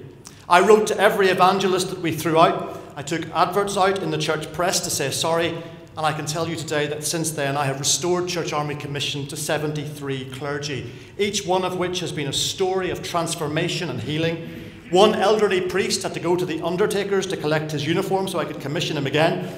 One brother was on his deathbed with days to go, and we just commissioned him, and he died the following day, telling us he could go home back to God as a reverend captain. Because becoming a community has changed us. We took our offices from a tower block in London to a new home in Sheffield with a chapel and gardens and a library and bedrooms. Come visit, because you've got to have a home for a community. And I wanted to create a home and not an office. Church Army is, of course, an organisation with millions of pounds of assets and staff. But I often say we are an organisation. We are not an organisation with a community. We're a community with an organisation. We did it because we are a bunch of activists, and people who are evangelists need to learn to be still, to pray, to retreat, to have a rule of life, to have a liturgy, to have prayer. We've become more intentional about our prayer life, more intentional about our rhythms, more intentional about nourishing and encouraging each other in our charism, because you can't give to others what God hasn't given to you. Becoming a community has enabled Church Army to be what I believe Wilson Carlyle called us to be. So I welcome this debate. I welcome this motion. I'm like Archbishop Justin. A and B, fantastic. I just wish paragraph C had said that we love what you do and we're going to give you a shed load of money to help you do it even better. But instead we're being offered a canon. Hey-ho. Orders by definition are messy. They're less orderly than institutional church. So please, if we are to have a canon, can it help us continue to be light touch and permission giving, empowering and releasing, helping us do the new and the edgy and be more radical and prophetic, edgy, inspirational, and indeed innovative. I support.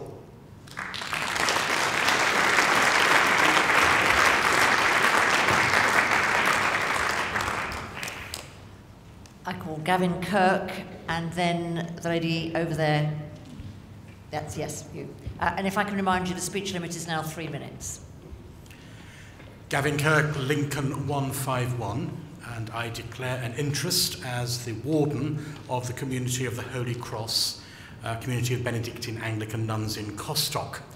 And it's poignant that I'm here speaking to you on this subject this morning, when they would like me to be there celebrating with Sister Mary Bernadette her golden jubilee of solemn profession.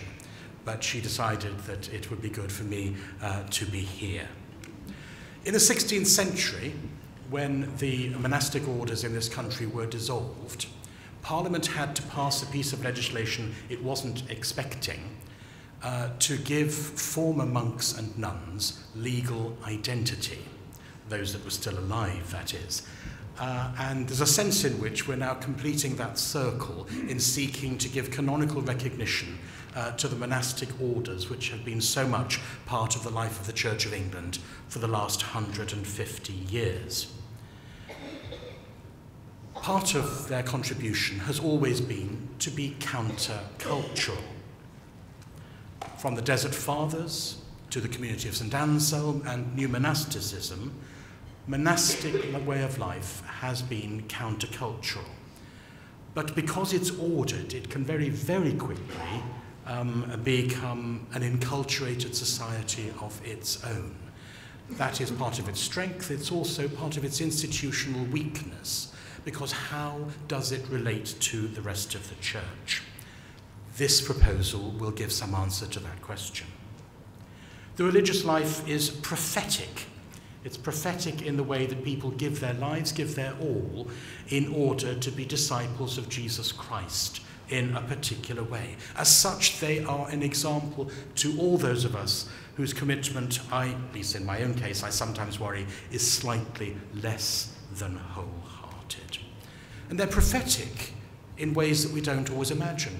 The first women who could own property and who could elect the person who leads them were women in the Church of England.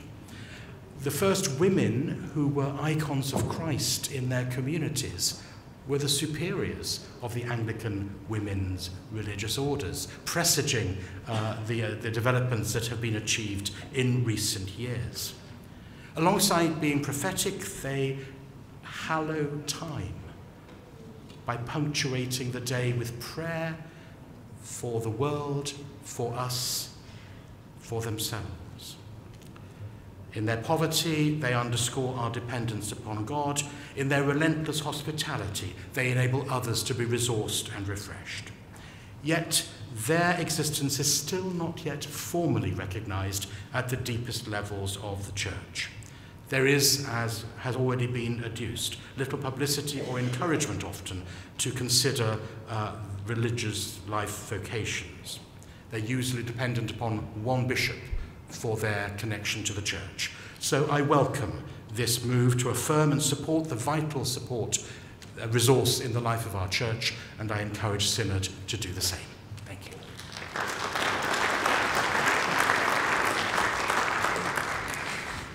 Patricia Hawkins, followed by Father Thomas Seville. Pat Hawkins, Lichfield 144. I am enormously supportive of both this document and of the proposals that are made in it, but I would just like to suggest a correction to what I think is some rather clumsy phrasing in paragraph 15. I know this won't appear in any legislation, and forgive me if it seems a bit pedantic, but I think it's important. Although I understand the point that is being made in paragraph 15, I think it is extremely important that we don't give the impression that those, and it will always be a few, who are called to the contemplative life are in any way disengaged. I have had the privilege of knowing a number of enclosed monastics, and to a woman they have all been, well, shall we say, idiosyncratic. You can also spell that perhaps eccentric. But some of the most grounded, aware and spiritually engaged people I have had the privilege to know. And I am very aware how much my ministry as an active member of the church draws on the reposit of their prayers. Nothing to do with the main thrust of the document that I support, but let's not go away with the impression that somehow to be enclosed is to be disengaged.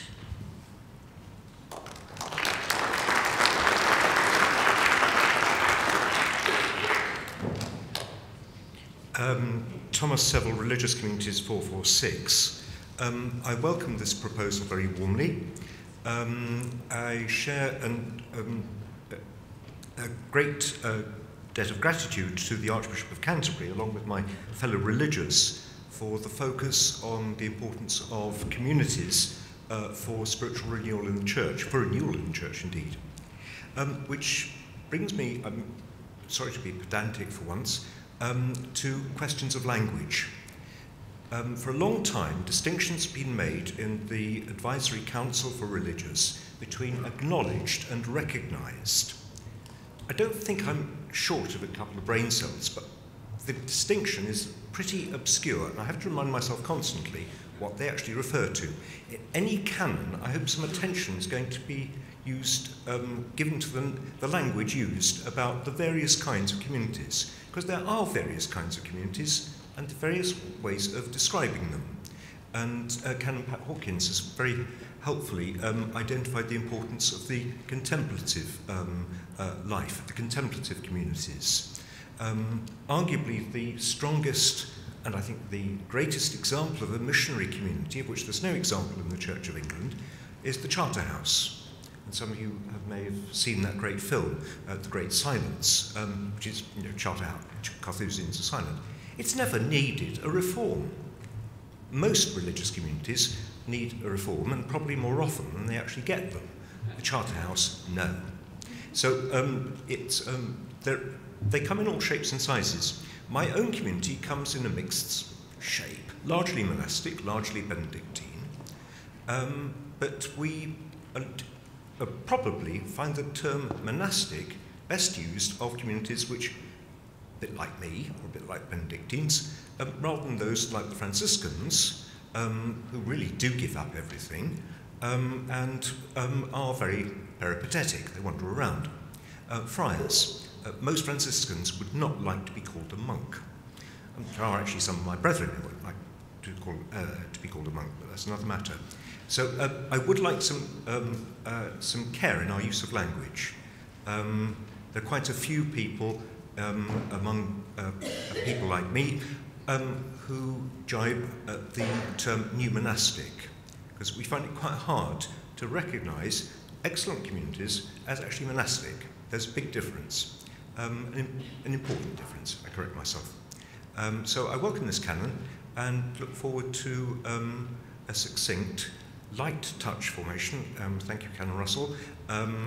We want regulation, we want some recognition, but we also want our own responsibility and the ability to hear correction and advice from you all. Thank you.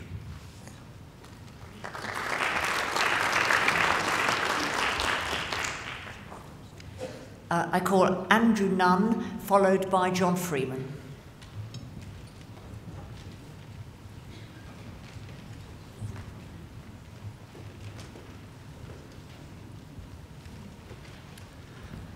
Andrew Nunn, Deans 55.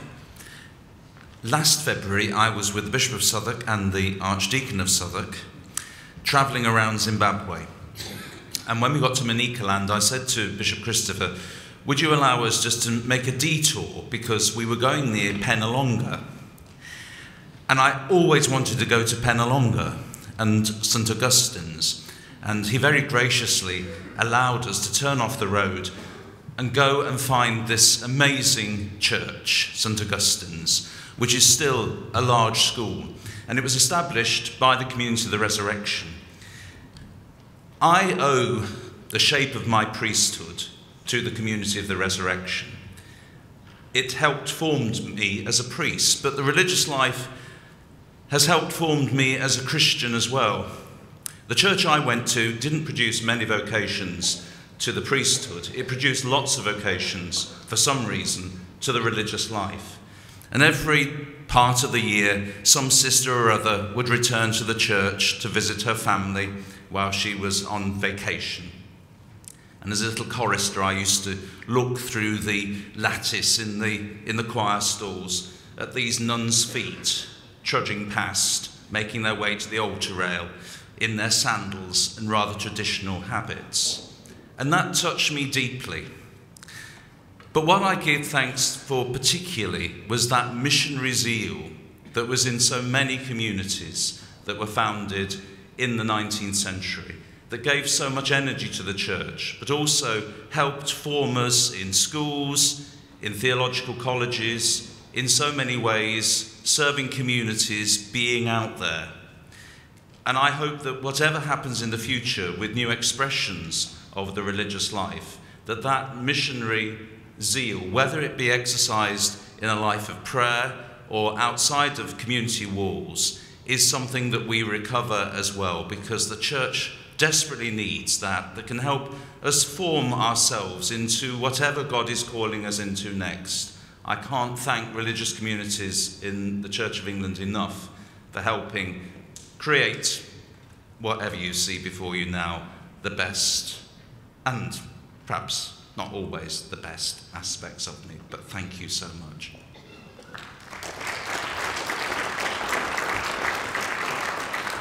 I call Mr. Freeman, followed by Shane Ardron. John Freeman, 278 Chester. Madam Chairman, thank you for calling me. I would like to bring to the attention of the Bishop of Manchester the brothers of the Melanesian Brotherhood. Our links with them are one of the benefits of the link the Diocese of Chester has with the province of Melanesia. They generally are an order where you join quite young, probably when you've left secondary school age. It was formed by one of the locals, a retired policeman, had to give up because he got injured in Ikupuria, and they're trained as novices. They become brothers. They have their vows of chastity, obedience, and poverty. They'll do anything for you ask, which is always useful with a lot of useful young men.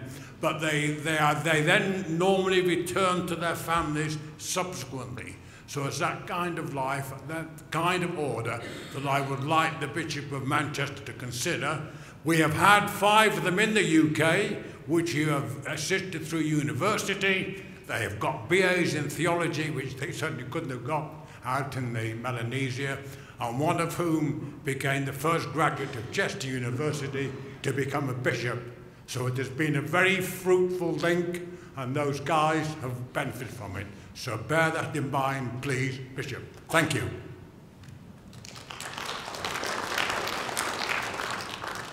Shane Ardron, followed by the Bishop of Chelmsford. Shane Ardron, Leicester 333. I just wanted to speak on this because I'm fully in support of it. Leicester are trying to creating a community called the Tree of Life, and the diocese are very much looking forward to the input that can bring into the rhythm of life of the whole diocese. When we're looking at what God is doing in the world, we can't do that if we can't recognise God. We need to be able to recognise where God is working in the world, and that only comes from deep presence with God, with that prayerful time of being with God, recognising God's Spirit. We can't be church without that. So to have this kind of legislation to help more communities grow and be established, I think is incredibly important, because we all need to be reminded, yes, we need to do things, but that grows from a deep faith and relationship with God. If we want to see God working, we need to know God. We need to recognise the Holy Spirit, and that comes from prayer and study together. Thank you.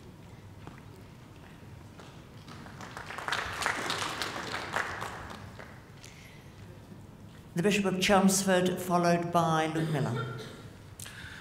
Bishop Christine, thank you for calling me. I stand in this debate to support this motion wearing several hats, but with one conviction. I'm the visitor of the Society of the Precious Blood in Burnham, an enclosed, semi-enclosed group of Augustinian sisters who basically pray before the Blessed Sacrament. I have the very grand title of Bishop Protector, worldwide Bishop Protector of the Society of St. Francis. And I'm also, as we've heard earlier, chair of the Board of Church Army. And so I recognise and delight and am very involved in many, many ways in which the religious life renews our church. I want to wholeheartedly support Archbishop Justin's priority for the renewal of the religious life. In fact, dear brother, I urge you to make it even more central to all that you are doing, because although we do have all sorts of plans to renew and reform our church, and rightly so, it does seem to me to be that the most interesting thing that God is doing in the church today is the renewal of the religious life. And this is bearing fruit in all kinds of ways up and down our country, especially with young people who are wanting to live together in community under a rule of life and with a shared mission. And my own eldest son is living in one such community in Toxteth. Neither, however, must we make the mistake of a previous age where bishops and abbots ended up being at odds with each other. I say this as a bishop because usually abbots were more powerful than bishops, but that's not the only reason. We need to support these fledgling communities as well as established communities, and part of our support will be getting out of the way. But therefore, that doesn't mean I don't support these proposals. I do. I think they are modest but important in enabling the religious life to flourish in all its forms.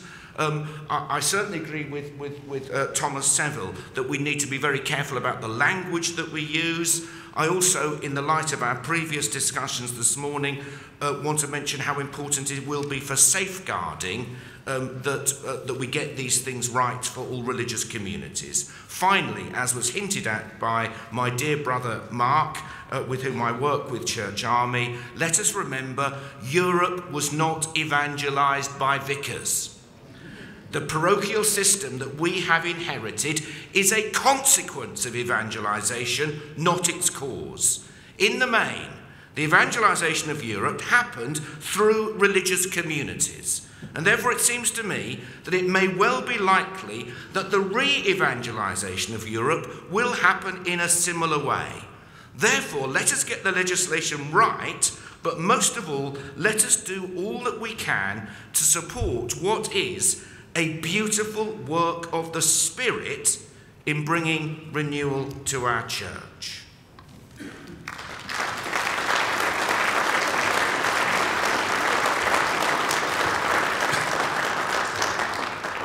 Luke Miller, followed by Mark Pilgrim. Luke Miller, London 162. I support this motion very strongly. I think it will help us greatly. But I just want to add a little note of caution for those who come to draft the canon. It was said that the religious life was re-established, at least for men in the Church of England, best where it was done first, under Father Benson in Cowley. But Benson said that he did not wish to establish an institution, and indeed, had it been left to him, the Society of St. John the Evangelist would probably have faded within one generation. It was Father Congreve, on whom I have studied, and I hope that some work about him will come out soon, who saved them for the second generation. He had a number of themes: how to live in community, and he was the go-to person for communities both of men and of women during the end of the 19th and the beginning of the 20th century. His work and his writing will help us in forming new communities which will actually work. He has lots to say about the spirituality of nature and aesthetics, about mission and how we can balance out just being with doing really rather a lot and bringing lots of people to faith while not letting go of the need simply to be attentive to waiting on God and his work. He has much to say about war as the son and uncle of many generals, and having much to say about the Boer War and the First World War, a voice largely drowned out now by the war poets.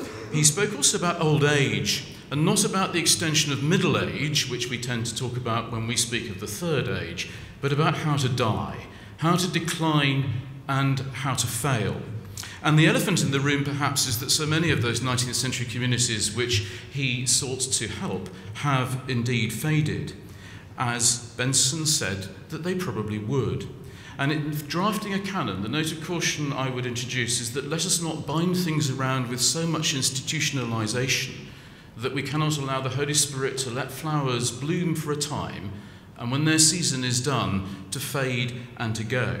Let's not prop things up unnecessarily with complex legislation, but allow the mission of God's church to flourish amongst those who lived a dedicated life under the vows of poverty, of chastity, and of obedience.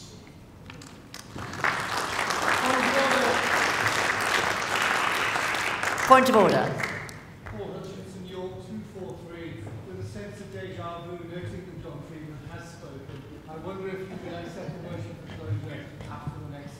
I would like to hear Mark Pilgrim, and I would like to call Sister Anita, who was standing, and after that I would welcome a motion for closure. So Mark Pilgrim, followed by Sister Anita. Mark Pilgrim, 73, Bristol.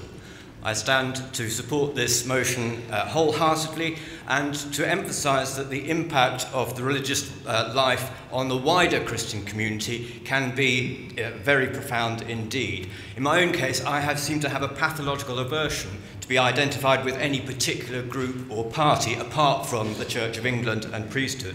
But my contact with religious life started, in my own case, at the age of 15, when I think possibly Bishop David, the same Australian Franciscan Sister Alison, I encountered in a pub in Chislehurst in Kent, swilling a pint of beer and recommending that as a way of mission.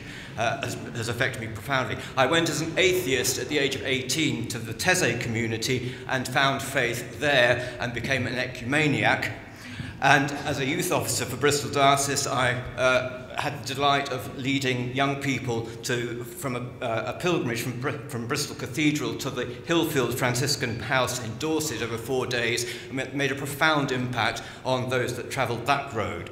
To this day, I go to the Mucknell Abbey, the Benedictine house outside Worcester, where tradition to innovation with ecumenical participation, monks, male and female religious living together for a generation is profound. And in my own parish context in Bristol, I have a new monastic community, or at least a fresh expression that is now exploring adopting a rule of life. So it's the whole impact of the religious life is profound, whether you want to be part of it or not. And I wholeheartedly look forward to further work being done on this through this synod. Thank you.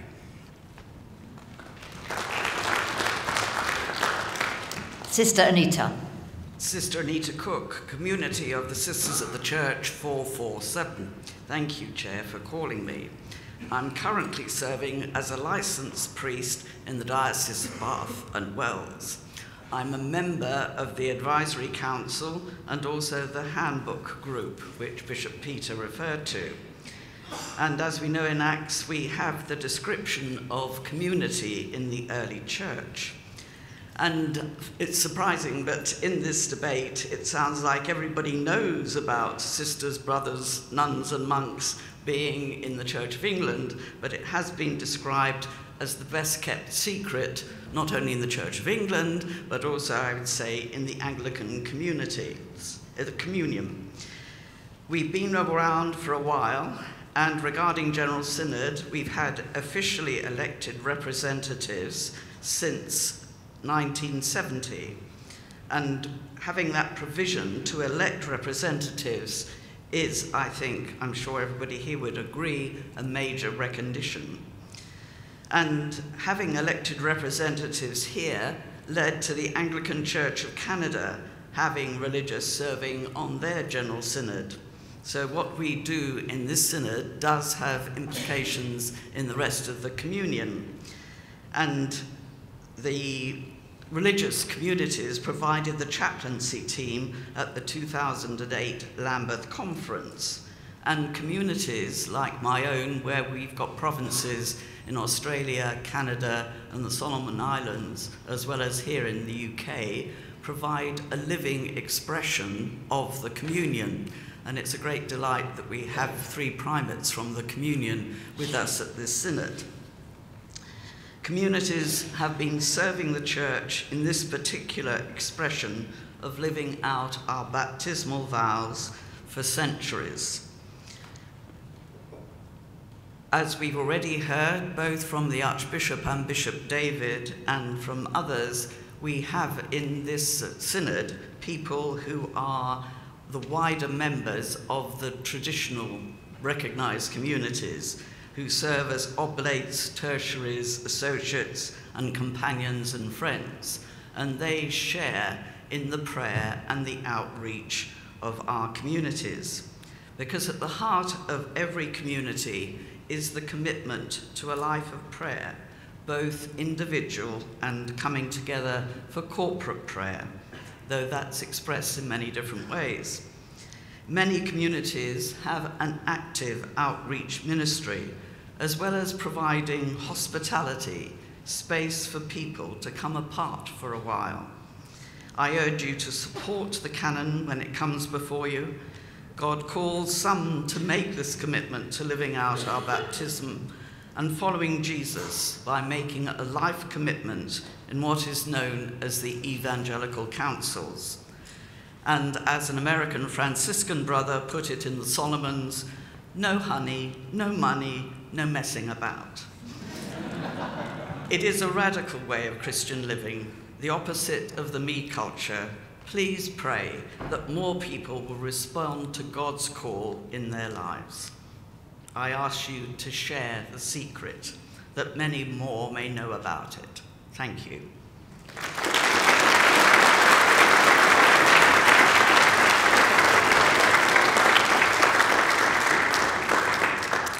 I see no one standing, so I now call...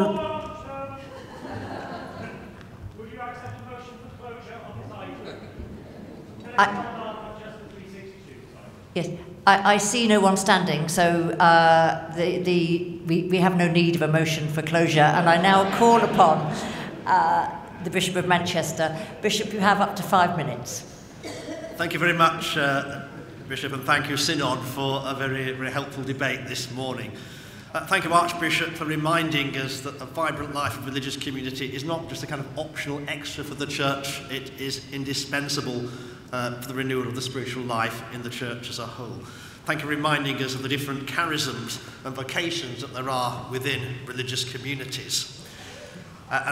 Yes, on the enclosed communities that Pat Hawkins referred to, perhaps the words weren't put very felicitously, but I weren't saying they were disengaged. It's a different form of engagement that enclosed communities have.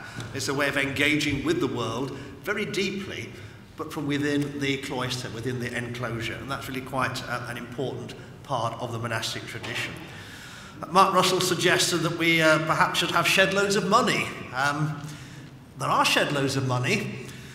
Most religious communities are born very poor, but a number of those that come to the natural end of their life, as we've heard reference to several times this morning, do actually have quite a legacy to pass on. What I'm very keen is to see that wherever possible, such communities give at least a substantial proportion of that legacy to enabling new communities to come into being. We do have a group called the Religious Communities Development Trust, which I chair, which is able to receive donations that we can then spend on helping new and sometimes traditional communities, established communities, who are falling on hard times. So there is money, it's just in various people's pockets.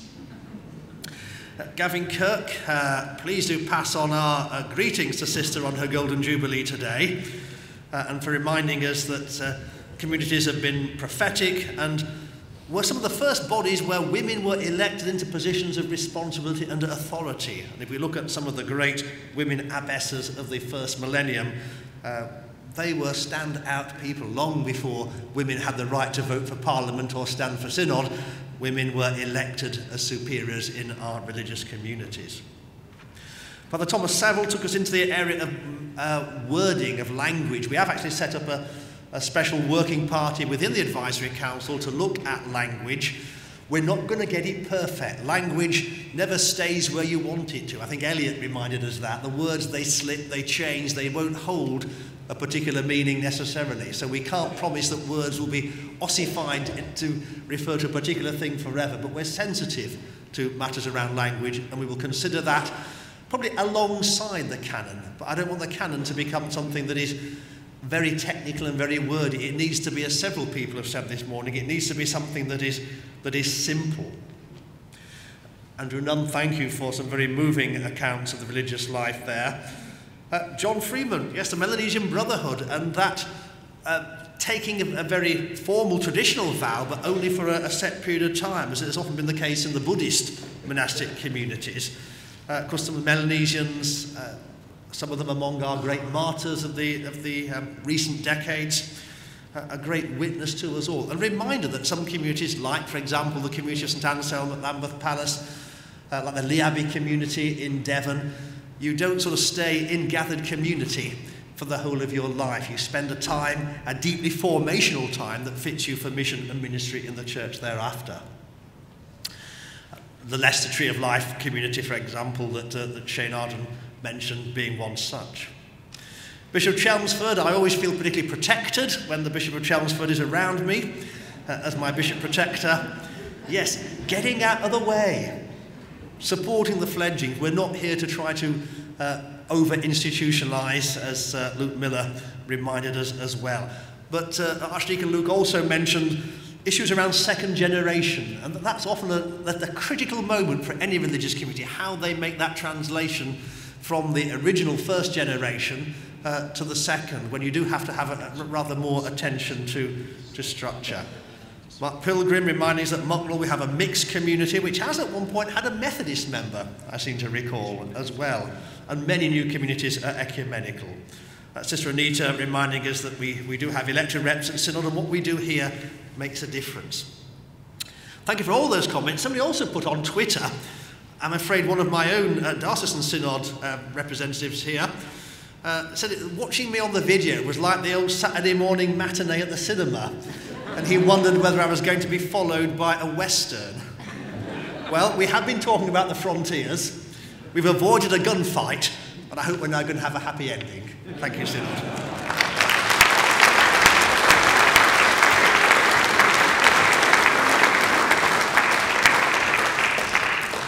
Thank you, Bishop David. I now put item 14 to the vote. Those in favour of the motion, please show. Those against? That is clearly carried. That concludes this item of business, and we now move to the next item on our agenda.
We now begin item 15 on our agenda, for which you will need sight of GS MISC 1174.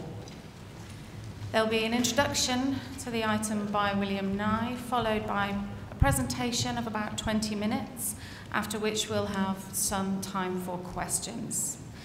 To indicate that you wish to ask a question, would you please either stand or raise your hand? Thank you. I invite Secretary General William Nye to address him.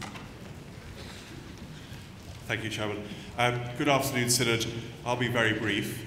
Many members of the Synod will recall, I'm sure, the set of workshops and presentations that we had on the Saturday afternoon of the Synod in July last year. And one of those workshops, which was very well received, was on the then very embryonic work of the digital team in the communications team in Church House. And 8 months on, we're very grateful to the Business Committee for offering the opportunity for the team to give a bit more time to talk about how their work has developed, with a particular focus on digital evangelism. So I'm pleased to introduce our Head of Digital, Adrian Harris. Adrian will do the presentation, and then we'll be pleased to take questions afterwards. I now invite Mr. Adrian Harris, Head of Digital Communications at Church House, to address the Synod. You have up to 20 minutes.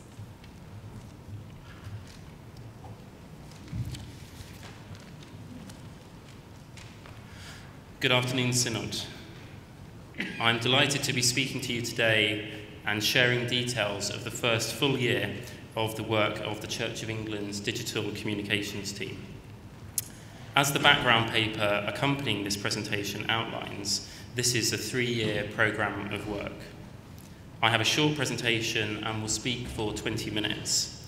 And I'm really looking forward to hearing your comments, questions, and thoughts as we seek to harness the power of digital and social media to bring more people to faith in Christ and to help Christians to grow in their faith. This presentation will focus on 3 areas. 1, why is digital evangelism important? 2, what have we delivered so far? And 3, what plans do we have for 2018? I want to start by taking you back to Christmas and sharing more about #GodWithUs, our national Christmas campaign. I'm going to show you the most popular film we put together as a team. All of this was done in Church House, filming on location at All Saints High Wycombe. Who is excited about Christmas?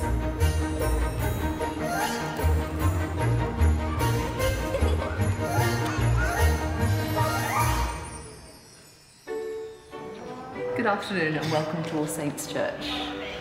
It really feels like Christmas after Christingle. Yeah, that's like when you start the countdown, like that's when they were like, oh my gosh, Christmas. And everyone just gets a lot closer and around Christmas. Christingle is a funny word, isn't it? But all our letters can remind us of something important. C, which is for child, because that's what we're remembering, isn't it? Jesus as a child coming to earth. Jesus is here. Jesus is with us. We didn't have Christingle services when I was a child. And I remember doing it with my own children and how much they appreciated it. And it's nice to see it with another generation. I like the sweeties and the orange. Christingle isn't just a service for children, it's for everyone, because everyone holds the same orange with the same candle in, and it unites everyone together. We have, obviously, parents bringing their children, but we also have grandparents as well, and it really is a service for everybody.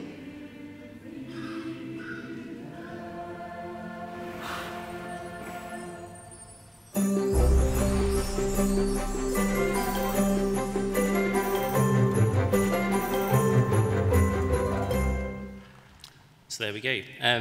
We produced this 90-second clip and a much shorter 20 version of this clip. As you can see from the statistics, so this is taken from Facebook, the video did particularly well with age groups who have parents with children. So this was a deliberate part of our advertising targeting and it helped reach people, around 300,000 people in total. The aim of hashtag God With Us, which we launched at the beginning of September 2017, was to, one, share a Christian message from the national church on social media with Christians and those we believe were open to the Christian faith.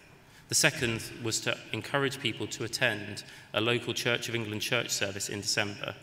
And finally, to take people on a discipleship reflection journey through Advent on Christmas and by phone and mobile.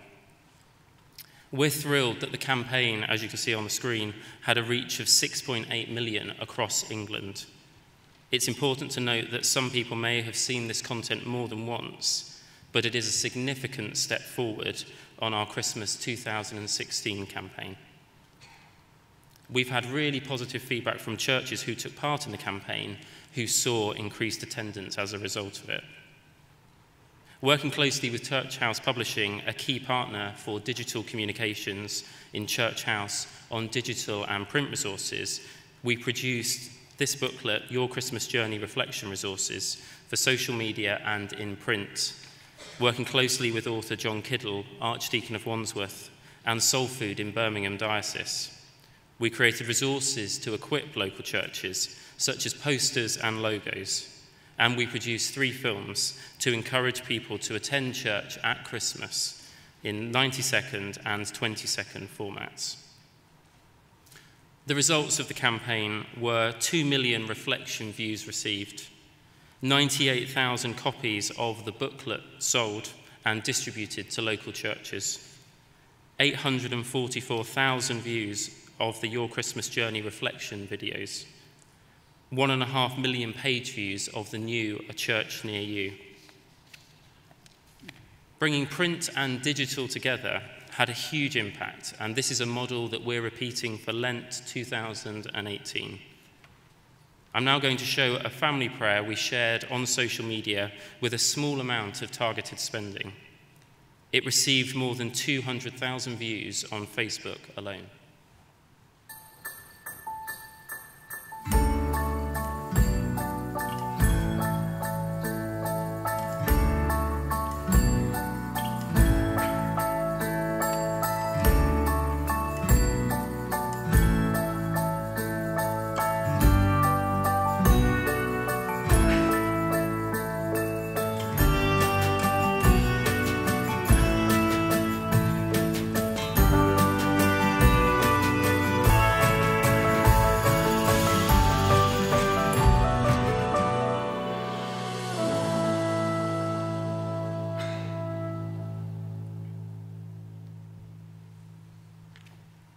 It was wonderful to see local clergy, churches, and lay people sharing this prayer on social media. This video did particularly well with mothers and grandmothers. As an aside, our regular prayers and collects are among the most popular content we share on social media. When the London Bridge terrorist attack happened last year, the simple video materials we made available reached over 1 million people, showing the power of social to connect people with God and to bring comfort and peace at a moment of national tragedy. Here on the screen are just 3 of the comments we received on hashtag God With Us. We've had over 30 pages of feedback on hashtag God With Us from the survey we shared. The average open rate of emails we shared for people who signed up was 45%, more than 3 times the industry average. So you may be wondering why the church is investing in digital and social media. This recent Ofcom report sums it up well. 89% of the population use the internet regularly, 66% use their mobile phones for the web, and 57% use social media regularly. The figures on this next slide are global, but again show why digital and social media are important for the church. 330 million active users on Twitter, 800 million active Instagram users, and 2 billion monthly active Facebook users. Christmas is just one example of how the church is starting to use social media to ultimately bring people into their local church. The work of the digital communications team at Church House is part of Renewal and Reform, a growing church for all people and for all places. Digital communications sits in the communications department, but is also part of the new evangelism and discipleship team. This will enable us to maximise our output with colleagues across Church House. The team is made up of myself and 4 colleagues, all with extensive digital, social media, video and graphic experience, and with a passion for making disciples. We have 3 areas of work: evangelism, discipleship, and the common good. These are underpinned by the church having a strong and growing social media presence and transformed national websites. All our work is focused on supporting, equipping, and enabling local churches. We're very much at the start of this digital journey, and our aim is to try initiatives out, take risks for the gospel, and work at pace in such a fast-changing area. Audiences sit at the heart of our work. The groups you are seeing on screen are not made up. As you can see from this slide, there are 9 groups we are initially aiming our work at, some not that surprising to this synod chamber. Putting these audiences together came about following a research exercise last January with nearly 2,000 Christians and non-Christians. We used surveys, focus groups in Carlisle, Birmingham, London and Blackburn, one-to-one phone interviews, and reviewing analytics to help understand expectations and frustrations and how the church could really harness the power of digital and social media. The clear conclusion was that our digital presence needed to better support people who lead and go to church regularly, but pivot to engage occasional attenders and those who are open to the Christian faith across the country. The first major area of change I want to take you through is the relaunch of the Church of England website. We're delighted to have moved from what someone attending a focus group in Carlisle accurately described as a bad intranet, see left, to what you now see on the right. Simpler navigation, over 250 new images, a better search engine, improved accessibility, mobile first, and a clean design. A transformed Our Faith section that explains Christianity in an engaging way with lots of video content. New Faith in Action films that bring to life the work of the church. These are already being used by local churches and dioceses from their social media accounts and websites. A streamlined prayer and worship section, including liturgical and prayer resources. Prayer features at the heart of the website, with the day's collect and other prayers now far more visible. A new life events section, better explaining baptisms, confirmations, weddings and funerals, as well as vocations. Again, the partnership with Church House Publishing and lots of colleagues across Church House has been key. In just 7 months, we fully audited and rewrote content for the site. With their graces, the Archbishops of Canterbury and York and the Church of England websites now all live on the same platform, there is a huge amount more we can do to serve those who visit the websites. They all have a similar look and feel, and there is now an opportunity to reach people by phone and by email. The age demographics in this chart you can see are really encouraging and show that there is a broad level of interest and engagement, with work clearly planned for 18 to 24-year-olds. We can start to see the impact the change has had, with a 20% increase in the number of page views, partly attributable to having a site that is mobile first, but also with content that better meets the needs of those who are searching. Another big change has been the relaunch of A Church Near You. This has huge potential. It's one of the church's key resources and a vital way for us to equip local churches. We've moved it from looking like what you see on the left, which served the church very well for 7 years, to what you now see on the right. The site receives more than 13 million page views annually. We now have, with the new site, over 12,000 church authors registered, an encouraging number when you consider there are 16,500 Church of England churches. As with the Church of England website, we conducted research with 1,800 A Church Near You authors before starting this development work. This really helped us to shape the strategy. We've made the site mobile friendly and added features that local churches requested, such as personalising the home pages of churches as you see on the screen and having up to 5 editors. The proof of all the local churches' hard work can be seen from the December 2017 statistics. The number of page views up 50% on December 2016. Churches added 22,000 more services in December 2017 than December 2016. As you can see, this is an unsurprising statistic, but an encouraging one.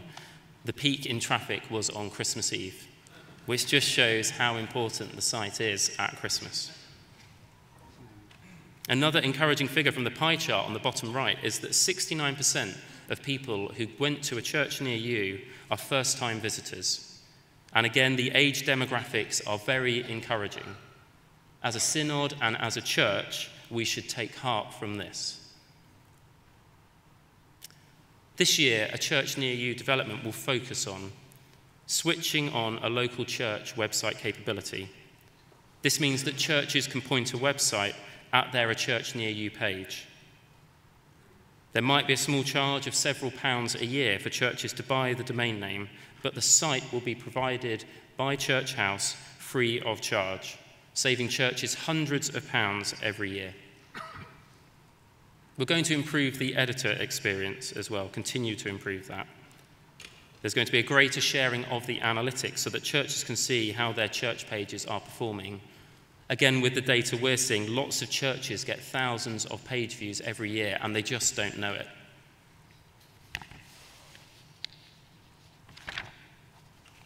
Churches that aren't listed, such as Fresh Expressions, can be added to the site, and this is where Synod, we really need your help with this to ensure that all Church of England churches are listed on this key resource. Another new area of work is training local churches across the country in how to get the most from social media and how to write for the web and social media. The digital communications team have trained 300 parishes, and we're well on track to reach our goal of 500 parishes by July 2018. As the pictures show, it's great to see a range of clergy, lay people, and diocesan employees signing up.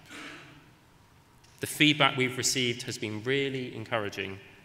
70% say they feel more positive about digital, and more than 70% feel excited to try out the skills they have learnt. So what's ahead in 2018? One of our big focus areas is Live Lent, Let Your Light Shine. This is a Lent journey through the Gospel of John, offering a chance, a short daily reflection, a pause for reflection, and a prayer and a challenge to act. We're working closely with the Thy Kingdom Come team on this. As with Christmas, our aim is to bring together print and digital to equip local churches. The full range of resources for Live Lent will include this printed booklet, Live Lent, Let Your Light Shine, from Church House Publishing. We had some figures yesterday. We've already sold 30,000 copies, Church House Publishing have sold, of this booklet. There'll be daily reflections on social media.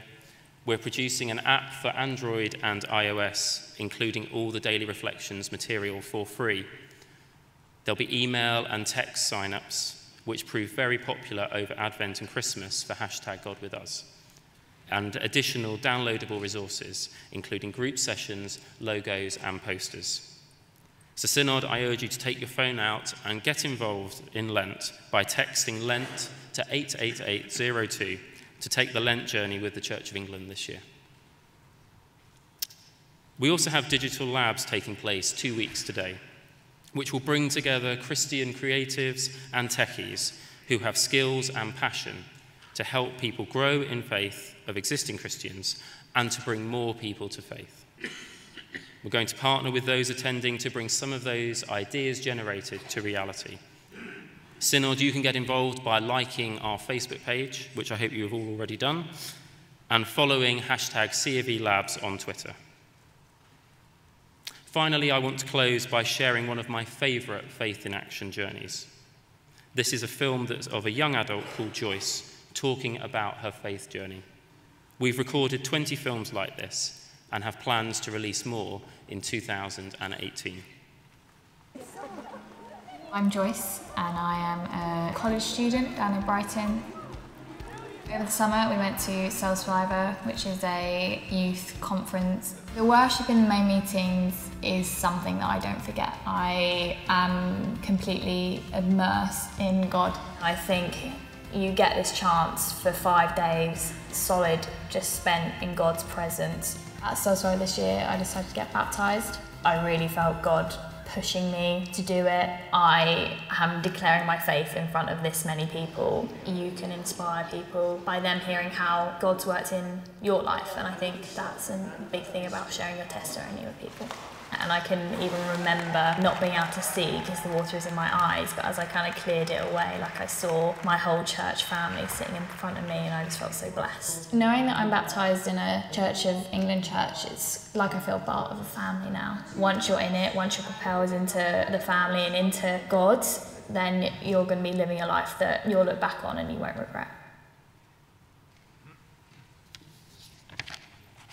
As you can hopefully see from this short presentation, we have lots of exciting opportunities ahead to share good news, grow people's faith, and bring more people to faith by harnessing digital and social media. So Synod, how can you help us? Please like and follow us from our social media accounts now on the screen, share our content, and send photos and videos of what your church is getting up to in the community. We're 1 year into this 3-year journey.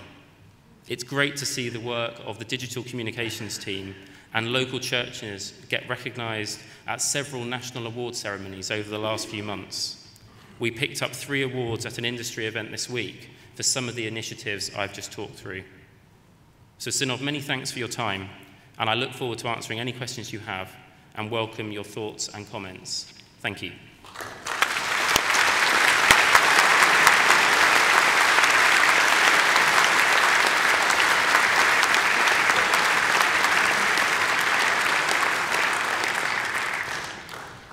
As well as being invited to take out your phones, I now invite you to pose any questions you have.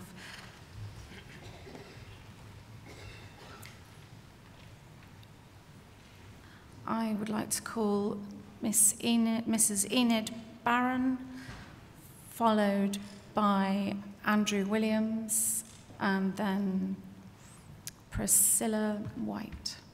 Thank you. Enid Barron, 350 London. Just congratulate you on all you've done so far. I work as a lay minister in a church which has embraced the digital age. And looking ahead, I believe that the church is planning some special commemoration of the 100th anniversary of the end of World War I. I don't think we know much about this yet, but I would just like to know if the digital team are going to produce some special resources for this. It would help in parish evangelism and outreach and discipleship. So a question about material that may help us in the commemoration of the 100th anniversary of the end of the Great War. Thank you. Andrew Williams, 294 Coventry. I'd like to add my thanks for all the work that's been done. My query is around what happens when the people you've had the initial training with really excited now, using the latest things. What training and help is going to be given to keep this going forward? Because the only thing worse than no social media or no website is out-of-date social media and a COB website. Priscilla White, Birmingham 65. There's some great stuff going on and it's very exciting to see it. But I just wonder in what ways the team is seeking to capitalise on good work that's being done, or capitalise on what's happening in the media generally, in positive ways. For example, the series of Vicar's Life, which offered a really positive picture of the church, attractive, relevant and gospel-centred. Or another example was the series Broken, which I didn't see but heard great things about, and about which a course has been written for Birmingham Diocese by Paula Gooder. It seems to me that responding to things that are already out there is another way in which we can take our digital evangelism forward.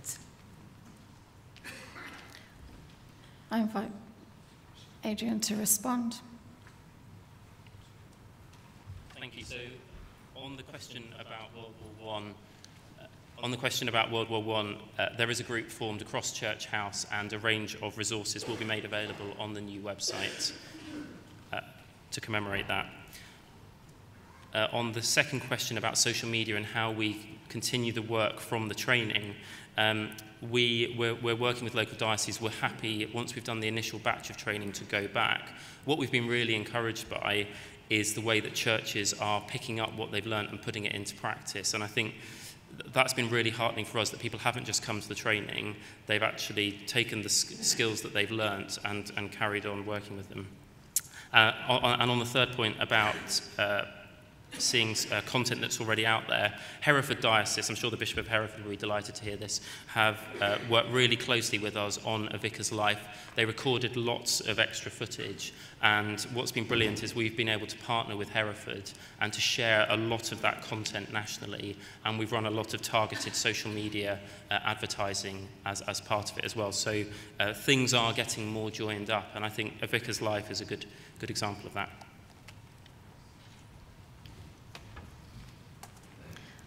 I call the Bishop of Durham, Lucy Gorman, and gentleman in the blue jumper, please.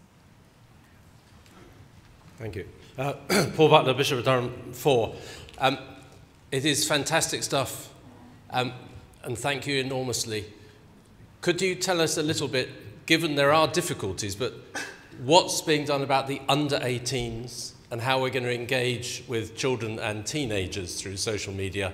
Their usage is much higher than the figures that you gave us. Lucy Gorman, 437 York. Thank you, Adrian, for that. That's really interesting. Possibly a slightly simple question, but you mentioned about training in parishes. Is there any way that we can find out when that will be in a parish near us? It's something we're looking at a deanery level at the moment, and it'd be really good to tap into what you have to offer. Thanks. Thank you, Chair Barry Hill, Leicester 141. Wonderful, and helps us to get closer to being a Christian presence in every community. I guess my question is, what could you do with more? If when the General Synod stage is packed down later today, a big bag of money was found underneath with a letter offering it to digital evangelism, what would be your dream as to how the foundations that have been built the last year or two could really get built on further? Mr. Harris, would you respond, please?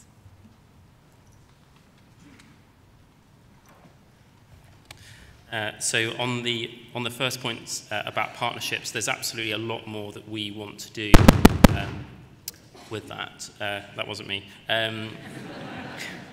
We absolutely want to do a lot more with partnerships, and so we are investigating that, particularly in that 18 to 24 bracket. I think there are moments in the year, such as when people go to university, where at the moment there is just so much more to do, and I think from our side we're really at the start of that journey, so we are reaching out to organisations to look at that in more detail. On the second point about training, we work with the diocesan comms teams to book in the training. We're happy to look at sharing that more widely, perhaps putting that up on our social media accounts, but we liaise with the diocesan comms teams on that, so we'll have words with them about perhaps cascading that a little more. And then on the third point, I mean, that really, thank you for that question. I was trying to think up something very profound on the spot about that. I think, again, it goes back to us having partnerships with other organisations. There's lots of great Christian discipleship, evangelism work going on outside the church, and that's why a lot of, and in a lot of dioceses, so the work we've done at Christmas and with Lent, partnering with Soul Food in Birmingham, who do a lot of text messaging, reusing what's already been done. And I think digital labs in 2 weeks. Our aim is, with everything we do it well. and we do it thoroughly. And I think the Labs event in 2 weeks will bring together a whole load of very creative and technical experts with a passion for the gospel, and there's a huge amount we can learn and do as a result of that.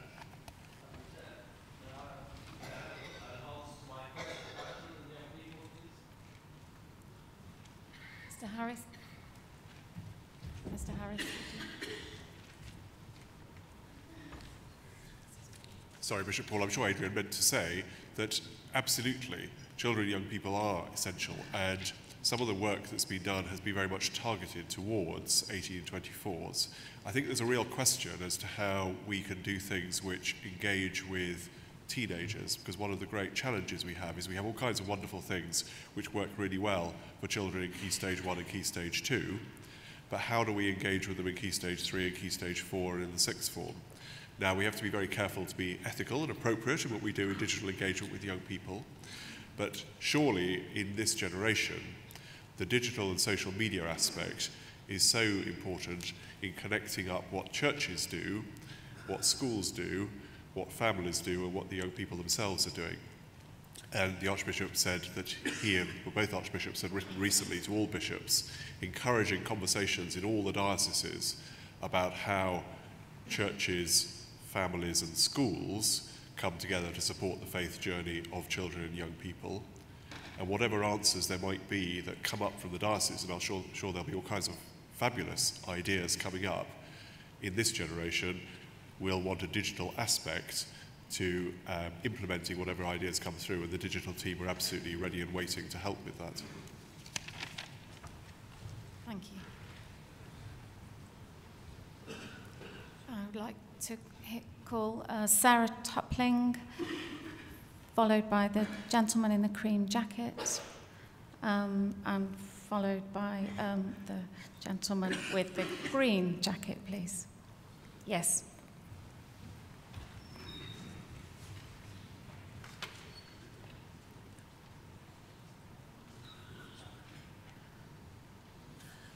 Sarah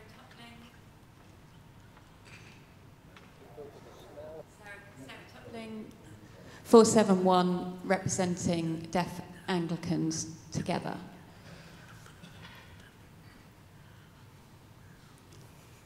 I'm very impressed by the innovation we see in this work, but I would just like to, I suppose, remind the digital communications team about the needs of deaf people who may not have full access, or access is sometimes denied for them because they don't have English as a first language. And subtitles are very good, and that's improving, and we have a lot of apps available now for deaf people to be able to access more and more through technology. But it would be also good to see the communications team working with British Sign Language and putting that as an accessible means. So, for example, an interpreter or somebody using sign language on the website would be very useful, and I'd just like to ask whether that's something that is being considered to make the resources fully accessible.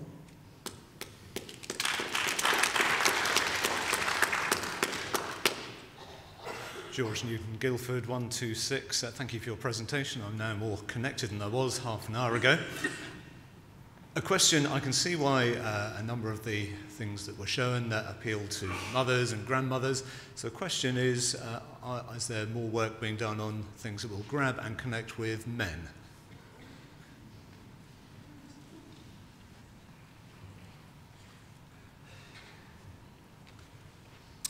Winbine and Worcester 237. I've got a Banksy on drawing on my wall. It's two men, a man and a woman cuddling, but they're actually looking over their shoulder, looking at their mobile phones, and they're not really embraced at all.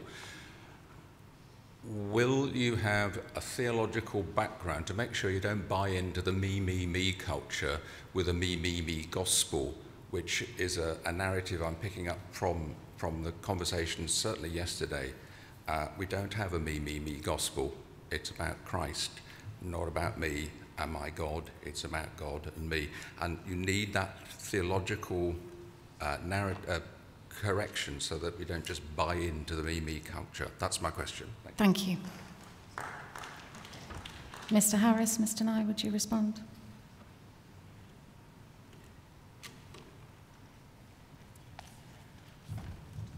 So very happy to have the further conversations about how we can improve our accessibility on this, in terms of our output. Every video that we put out, we put subtitles with. There's more we can do. Very happy to talk about that.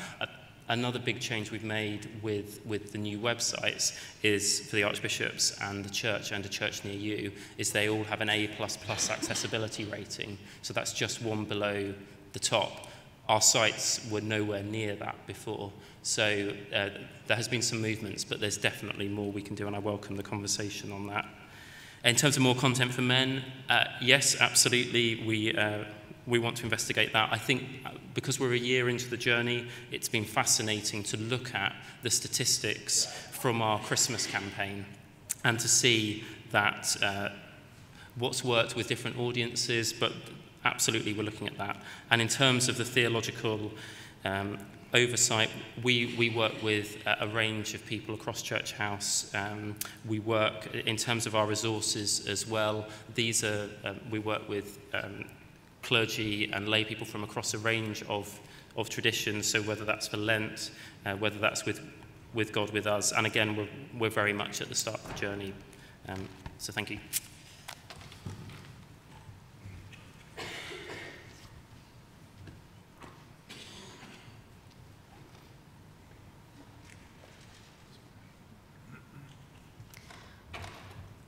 Call Elizabeth Paver, followed by Bill Bravner, and the gentleman with the marvellous waistcoat. I'm sorry, I don't.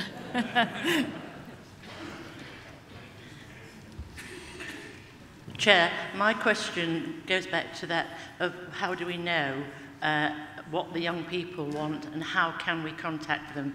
It will not have gone beyond the observation of Synod that we have 10 wonderful young people here who've come to visit us, to listen to us in session, see what we're doing. We're talking about your time in this.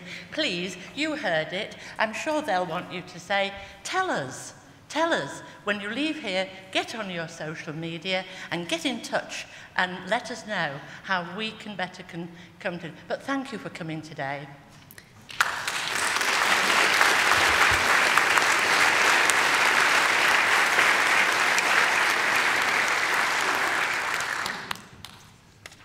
Bill Bravner, Durham 104. I declare an interest also as a member of Disability in Jesus and Churches for All and other disability networks. And I just want, first of all, to congratulate the team on the progress they've made in such a short time on the quality of the websites and the social media and on the accessibility of them. It's not perfect, but it's a heck of a lot better than it was. And I know fed in already to Adrian little suggestions about font weight and font colour and things that can help the sites to be even more accessible. My question really is, what work is being done or is planned in engaging with parishes and across the church to ensure that accessibility is built in, to give parishes the opportunity for a Church Near You template to be accessible by default, and to work with disability groups around the church and across the churches to make sure that all of the wisdom and all of the good experience that's out there can be fed in to help our church online presence be as good as it can be. Thank you. Chris Angus, Carlisle 265. Cumbria is the first ecumenical county, so for us, a church near you might, for example, not just be an Anglican church, it could be a Methodist church or chapel, or a United Reformed church, or indeed one of our partner denominations. So a church near you, is it possible for us to include on that churches other than simply Anglican churches?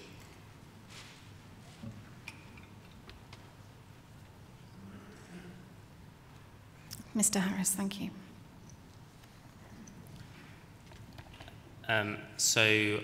Yeah, on the first point, we really welcome thoughts and comments. Research sits at the heart of everything we do. Again, we're very much at the start of this journey, but that qualitative and quantitative research goes into all of our major campaigns. And as I said, we're very much at the start at the start of the journey on that. In terms of the second question around accessibility and how we can improve that, I think having a church near you having a website offering that will have that A++ accessibility will enable churches to save money because they won't need separate websites unless they're very large churches, and B will mean that they're folding into a site and a site system that is very accessible and probably far more accessible than lots of local church websites at the moment. So it's about the national church equipping local churches, and I welcome ongoing conversations, so very happy to talk outside of this. And I defer to the Secretary General on the third question. Thanks for your question about a church near you in an ecumenical context. It's a really interesting one, which I think we need to do a bit more on. So a church near you lifts the data that we have on Church of England parishes. And because it lifts Church of England parishes, although it's great in many ways, it's still actually lacking some things. I was looking the other day and found that a number of significant Bishop's Mission Order churches in, well, the Diocese of London, it happens, don't feature yet on a church near you. So we need to work on getting all our Anglican churches properly onto ACNY, and we also need to get anything that is licensed in any way in the Church of England. I can completely see the point, particularly in Cumbria, with the relationships you have with the Methodists and the URC, but we also need to recall that anytime you look at a Church near you page, it says the Church of England, because it's showing what the Church of England does. So we need to work this through. There may be something special needed in Cumbria, but in a sense we've got to get our own house in order first, but happy to look into that further.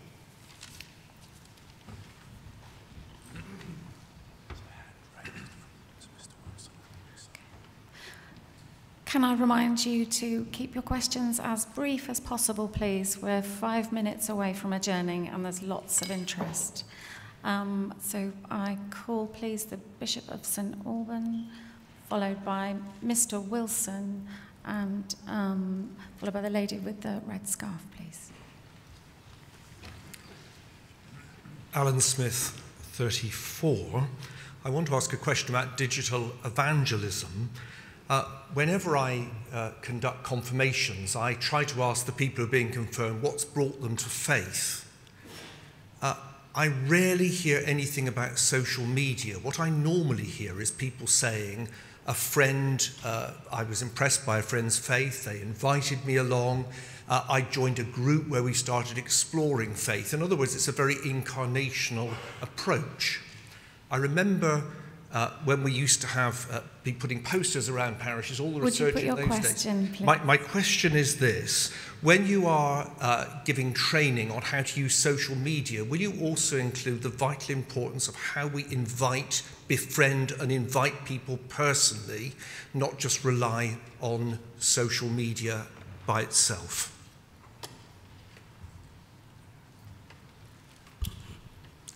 Brian Wilson, Southwark 416. I'm very interested in trying to get the spread of this out as widely as we can, and what I would like is something, a 15-minute presentation on a video or something that I can take to our deanery synod, and that will then reach many, many more churches. If we can all do that, then we're capable of doing just by looking at it here today. Thank you. Julie Ziegel, Oxford 377. Last year, I asked my eldest daughter to do some research for me, which involved her looking at the websites of about 100 to 150 of the largest parishes in Oxford Diocese. As a 23-year-old, she was very taken by the poor quality of those websites. I wonder if nationally there could be any resourcing for parishes to up their game of their own websites. I invite you to respond. You have 4 minutes left. I'll deal with the first question, if I may. So, Bishop Allen, I completely agree. I think it would be very rare for people to come entirely to faith from nowhere, solely in a digital way. But on the other hand, for actually most of the generations represented in this room, leave aside teenagers, the idea that there wouldn't be a digital aspect to the life of the institution we're hoping that, and the family we're hoping they're going to embrace would be crazy. I mean, about a year ago, someone said, the Church of England is too late, you've missed it. Other people are doing it, there's no point doing digital stuff. But that would be like, and I know it's not what you're saying, that would be like saying, oh, well, we missed books in the 16th century, so we won't bother with books afterwards. I think it's really important that we have the digital element, but it is connected. So to come to your particular question, yes, other things that we can try and support parishes with, which are about other forms of evangelism and discipleship, absolutely need to have that personal and incarnational aspect, and we need to join up what we're doing digitally to that.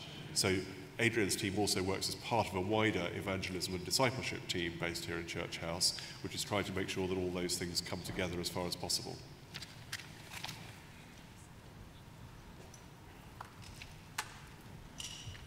And on the second point, if you've been following #Synod, hopefully you've been focusing on my presentation, but if you follow #Synod, we've been live tweeting the presentation, and we're going to make the whole thing available this afternoon online, and we'll share that so that you can take it back to deaneries and to diocesan discussions.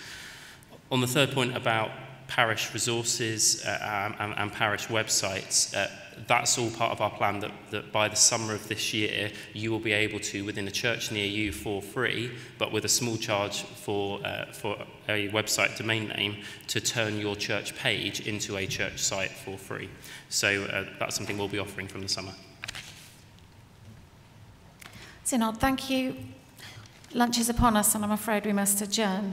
Thank you, Mr. Nye. Thank you, Mr. Harris. That now concludes this item.